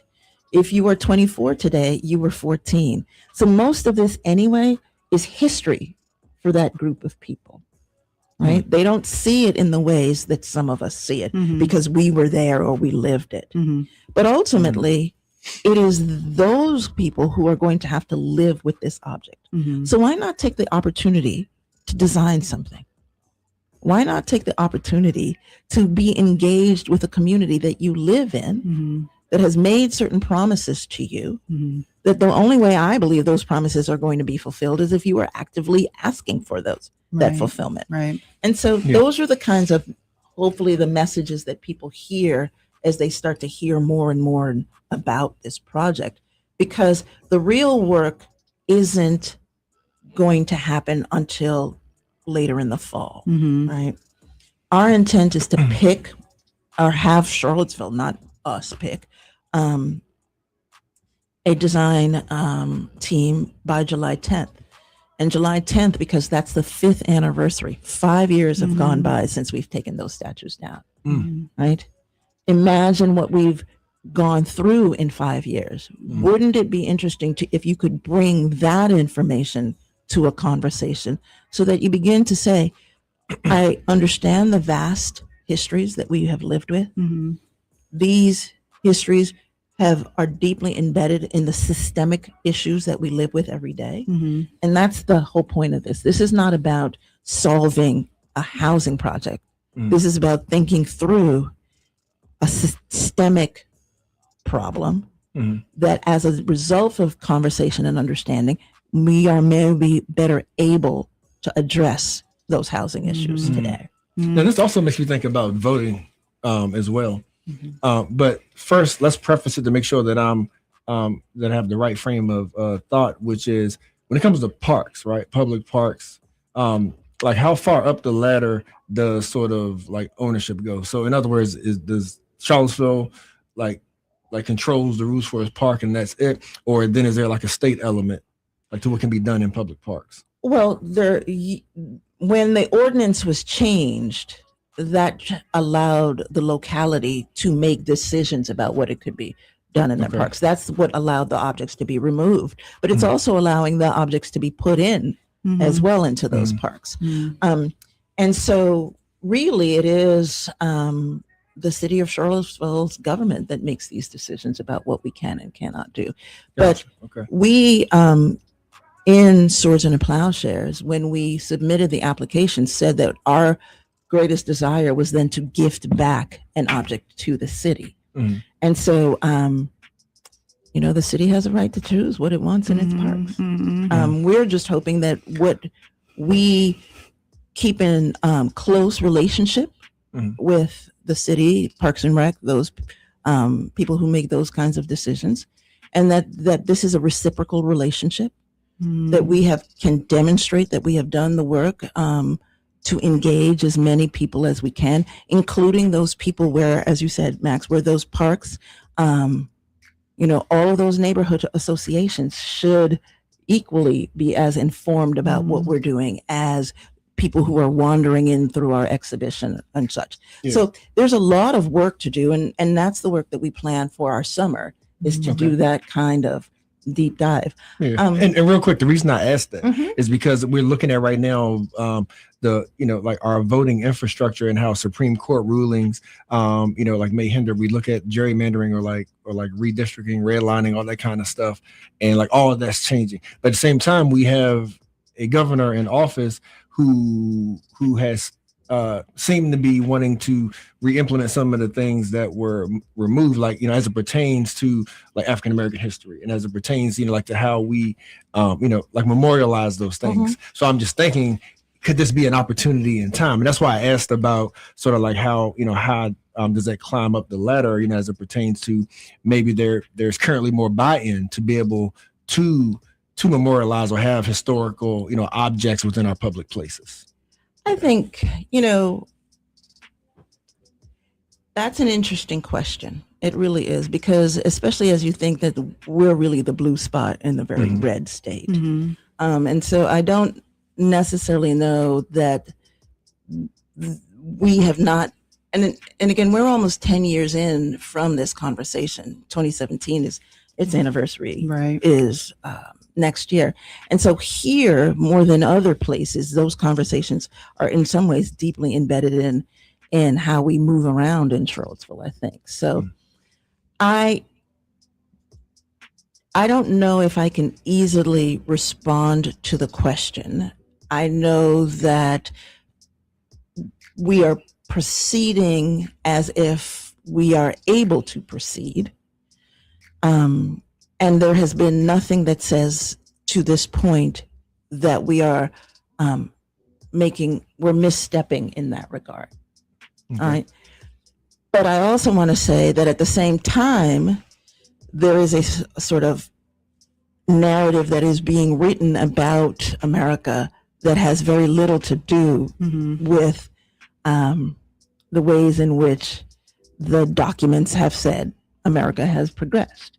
So when you live between those two spaces, especially this year, as it becomes very important in Virginia 250, and to embrace a location's history, and the way that history defines America, these are not spaces that are not fraught.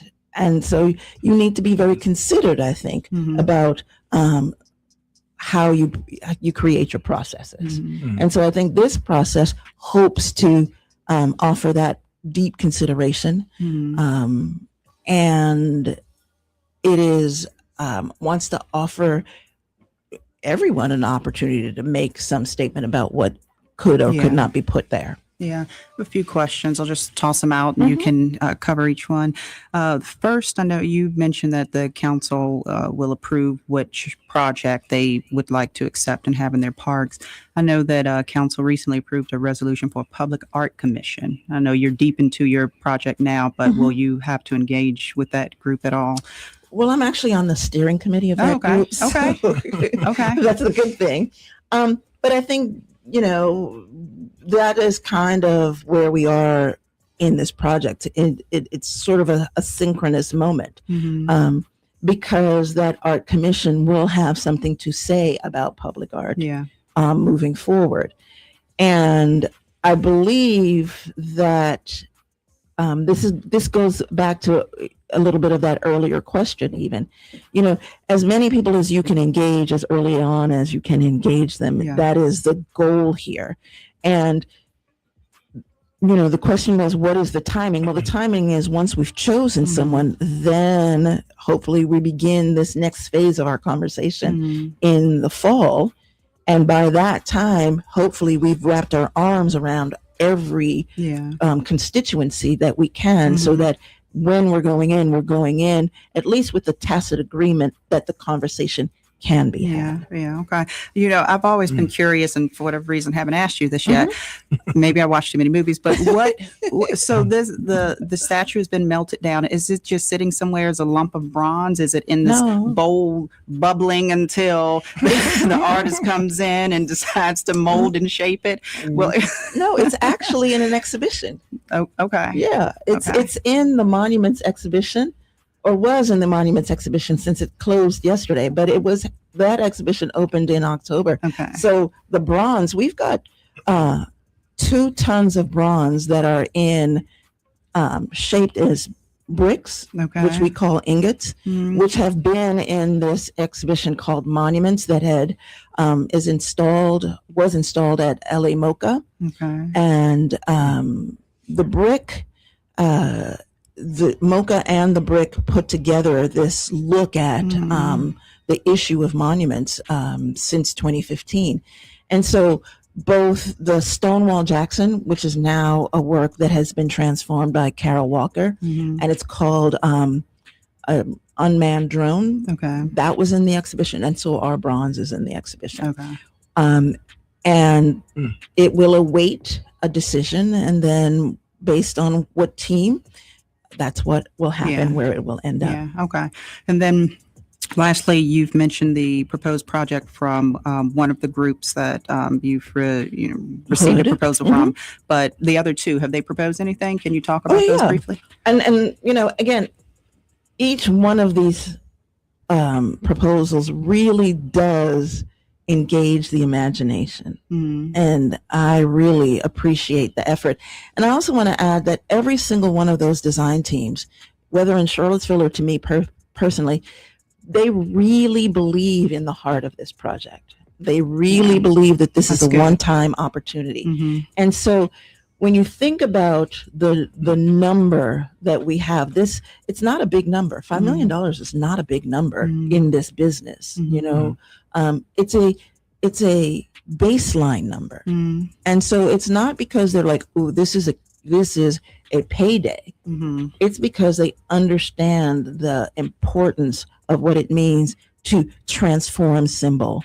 That's the nature of art, though, yeah. right? Yeah. This is heart work more than anything. Right. So MASS, which is a nonprofit, which is really also very interesting. They're not a for-profit organization, so they are really deeply embedded in trying to change systems in ways that nonprofits do. They propose an object in Market Street Park. It is a series of trees that are sort of feminine in their rendering. Their engagement is to change the Market Street Park into what one would call a commons. Okay. And so they're the ones that are actually more deeply engaging with the park than the other 2. Okay. They are bringing in a baobab tree, which is a tree from Africa in particular, and they are also including a sonar component to it, which is the sort of sound of the baobab tree. And they are using African and Dinkra symbols as organizational structure for the park. Okay. But they also, like Hood, are thinking about a dispersal. And so they're going to take the bronze and make seeds, and those seeds will then, we hope, be placed in those other parks. Okay. And they are of a size that can be played on, sat on, utilized. Okay. So that's a really interesting one as well. Yeah. Yep. And then Push Studio wants to engage Washington Park and Market Street Park. Their process is actually 2 years because 1 year of it is an artist residency. Okay. And in that 1 year in that artist residency, they're going to invite Charlottesville to help make the object itself. So this is a relationship between what they're calling towers and pillars. And the pillars are the things that will be dispersed, and the two towers will sit in the two parks. And they're using a process called rammed earth, where they're in community engagement, will invite people to bring earth with them from wherever they would like that, whatever that land means to them, bring that along. And that earth will then be the structure that then these things are interesting created out of. So you can see that we've got three really mind thought-provoking opportunities for us, and each one of those opportunities also presents this place of ownership. You can walk up to it and say, that looks like something that I brought. Or in mass, there is an opportunity to take your handprint and actually have it placed inside the object. So you could very well be, Charles, your sons, Matt, your sons later on, you could be those are mommy's hands, those are daddy's hands, those grandma, dad's hands, right? So this is how these sort of amplifications of generational relationships occur in the objects. And so I think, the other important piece of this is that ultimately it's a co-creative process. What you see today does not necessarily mean that out on the other end, that's what we build. So this is just a starting point. These are just the beginnings of the conversation. So, I have been enthralled by some of people that I've talked to about those opinions. And it's amazing to watch young people engage. They really do have opinions about these things. And so being able to record that and to bring them along in this project as well, right? A fifth grader, by the time hopefully we're engaging it, it's a seventh grader. Right. And they then will have a different relationship to that process as well. So Dr. Douglas, as we kind of come to the end of the interview, I got to make sure that we cover for that person that's listening that is thinking, I like what they're saying. I have not been engaged. I have not lent my voice. All right. So they go to sipcville.com. And what is the ask? The ask is at sipcville.com is to deeply engage with the proposals. Okay. Right. And if you don't want to go on the computer, come inside the Heritage Center. The exhibition allows you to see how we got here. So there are images by Eze Amos and Kristen Finn who tell the story from 2019 to 2023. I know people are curious about how we dismantled this thing and what happened. It's in that exhibition. Then engage with the story map. We wrote the social history of those parks. And I can tell you, it's surprising. You think about Belmont Park, and there is a moment in 1890 where they're having a black bike race that leaves from Belmont Park. Couple years later, that's also the site where the Ku Klux Klan is having their meetings. So these places are contested spaces, but we have delved deeply into that history, and you can access that. And then, being able to talk with people. So we have things that we call Sip Focus, where you can come in, and what I do is I look at one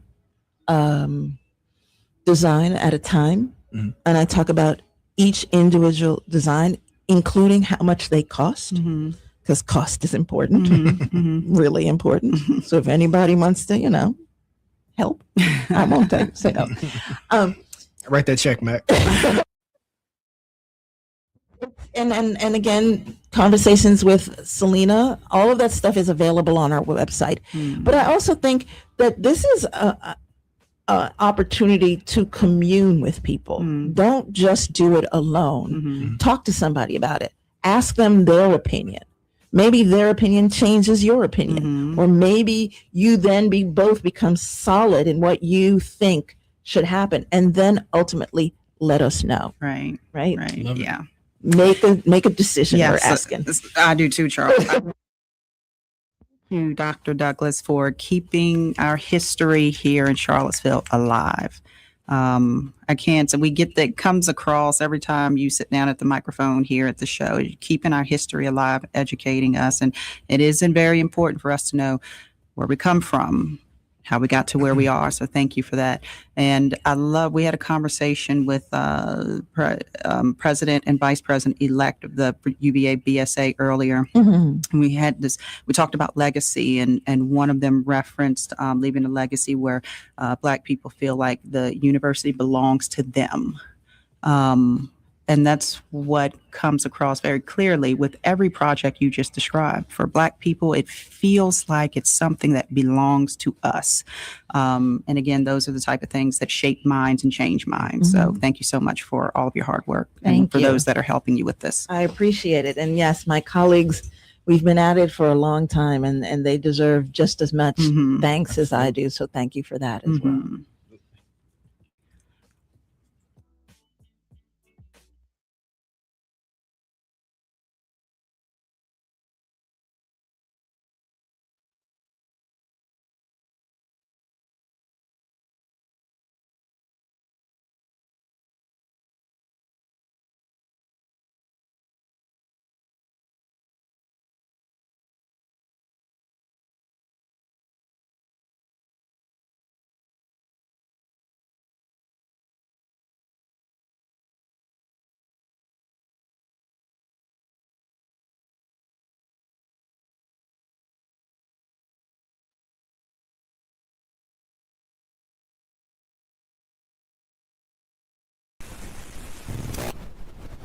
IMHO Talk Show.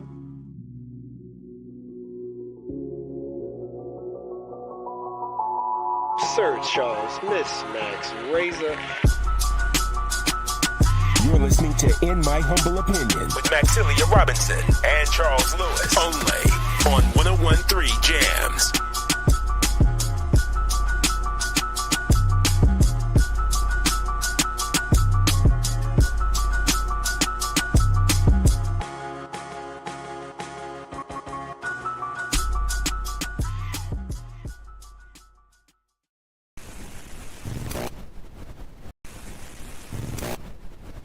IMHO Talk Show.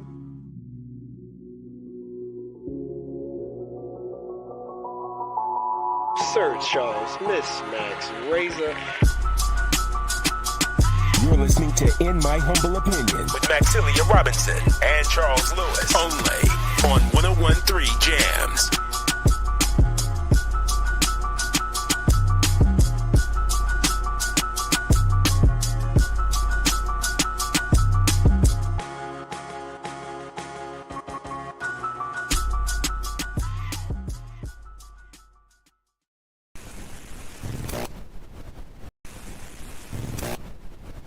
IMHO Talk Show.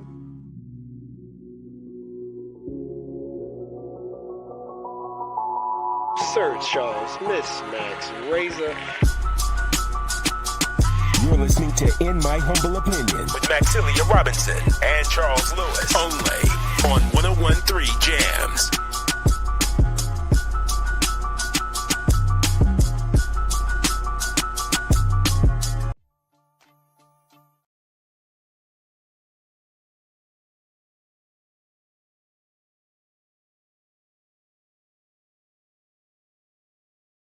Shout them out, and we're gonna do it. So y'all look out. Chiamba is back once again. Chiamba African American Cultural Arts Ball, June 6th. They go to chiambaofdanscape.org for those tickets. They annual fundraising. Y'all know about end of July. They're gonna be doing the street festival once again. So yeah, chiambaofdanscape.org for the June 6th ball tickets. This Friday over at Journey Middle School, they're having like a SOL sort of block party celebrating the kids at the end of the school year for passing SOL. So that's good. So our good friend Markel Woodson is leading that up, also from African American Teaching Fellows fame. So support him and all that they're doing over there. They're looking for potential vendors, so you can reach out to them or just show up and support the kids, right?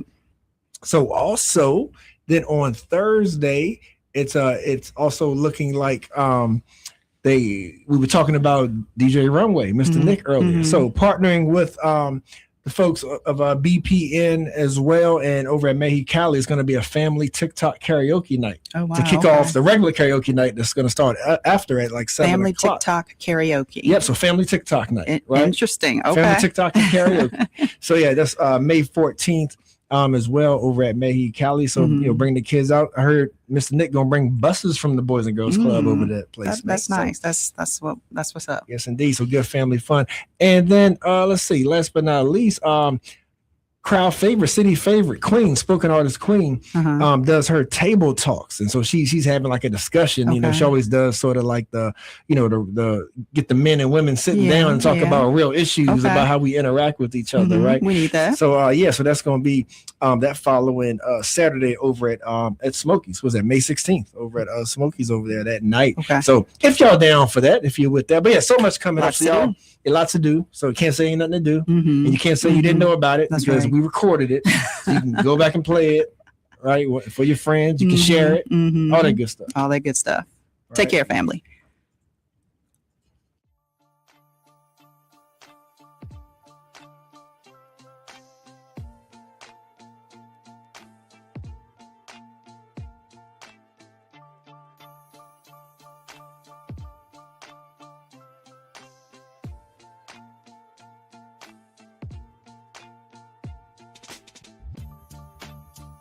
We live in a society in which structural racism is a very real thing. We are all dealing with that in every aspect of our lives, and the media is a reflection of our community. Historically, black people have been portrayed a certain way in the media to justify normative assumptions around political and social issues. More black people behind the cameras, in front of the cameras, more producers, more people of color producing, so they can go and get the content that's needed so they can highlight our attributes. I've been in this industry for 15 years, and I've seen firsthand how our voices just aren't heard. Even if you're in the newsroom, sometimes you get completely ignored and stereotypes are allowed to perpetuate. And one thing we want to do is combat that and also bring information to people so they can be as informed as possible when choices are made in this city, so they can do whatever they can to get their voices heard. What I believe can be done about the situation is to have more people of color creating news stories, more people who have a interest in and a social consciousness that relates to the stories that they're telling. Charlottesville Tomorrow looks at these issues. We can present them on IMHO. Vinegar Hill Magazine can take that a step further, and just together we can just make this thing that can be an example of how we can change the media landscape, how we can be more inclusive to get these voices in, to get these people heard. That's just one thing that doesn't happen in so many places, and it's a shame. We think we live in a society that's very progressive, and we're talking about equity and diversity and inclusion and all these things. Still, the way that black people, and I would say, and I would argue especially black men, are portrayed by the media is incredibly dangerous, and you've seen the sort of tangible violence that it's led to over the past year. The community can support the SIM project by first and foremost giving us an opportunity. We understand that it can be difficult to give trust right now, especially considering the current social and political environment. But this project will only be as successful as the community allows it to be. And so we ask you to give us the opportunity to do the work, critique the work, and make sure that we stay in line with the vision. Another way that the community can get behind the SIM project is through engagement. We want to hear from you. We want to know what you're talking about. We want to put your stories out there. And so whether it's reading the articles written by Charlottesville Tomorrow or Vinegar Hill Magazine, or tuning in to In My Humble Opinion on Sundays on 101.3 Jams from noon to 3 p.m., either way, we want you engaged. We want you to be part of this. The community can also support the SIM project through funding. To learn more about how to support SIM, you can visit our website. Thank you for your support.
We live in a society in which structural racism is a very real thing. We are all dealing with that in every aspect of our lives, and the media is a reflection of our community. Historically, black people have been portrayed a certain way in the media to justify normative assumptions around political and social issues. More black people behind the cameras, in front of the cameras, more producers, more people of color producing, so they can go and get the content that's needed so they can highlight our attributes. I've been in this industry for 15 years, and I've seen firsthand how our voices just aren't heard. Even if you're in the newsroom, sometimes you get completely ignored and stereotypes are allowed to perpetuate. And one thing we want to do is combat that and also bring information to people so they can be as informed as possible when choices are made in the city, so they can do whatever they can to get their voices heard.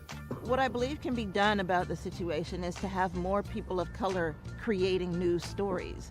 More people who have a interest in and a social consciousness that relates to the stories that they're telling. Charlottesville Tomorrow looks at these issues. We can present them on IMHO.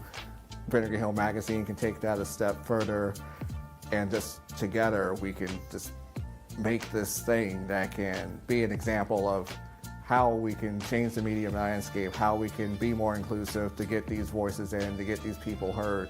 That's just one thing that doesn't happen in so many places, and it's a shame. We think we live in a society that's very progressive, and we're talking about equity and diversity and inclusion and all these things. Still, the way that black people, and I would say, and I would argue especially black men, are portrayed by the media is incredibly dangerous, and you've seen the sort of tangible violence that it's led to over the past year. The community can support the SIM project by first and foremost giving us an opportunity. We understand that it can be difficult to give trust right now, especially considering the current social and political environment. But this project will only be as successful as the community allows it to be.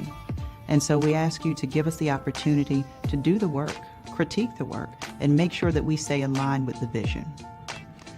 Another way that the community can get behind the SIM project is through engagement. We want to hear from you. We want to know what you're talking about. We want to put your stories out there. And so whether it's reading the articles written by Charlottesville Tomorrow or Vinegar Hill Magazine, or tuning in to In My Humble Opinion on Sundays on 101.3 Jams from noon to 3 p.m., either way, we want you engaged. We want you to be part of this. The community can also support the SIM project through funding. To learn more about how to support SIM, you can visit our website. Thank you for your support.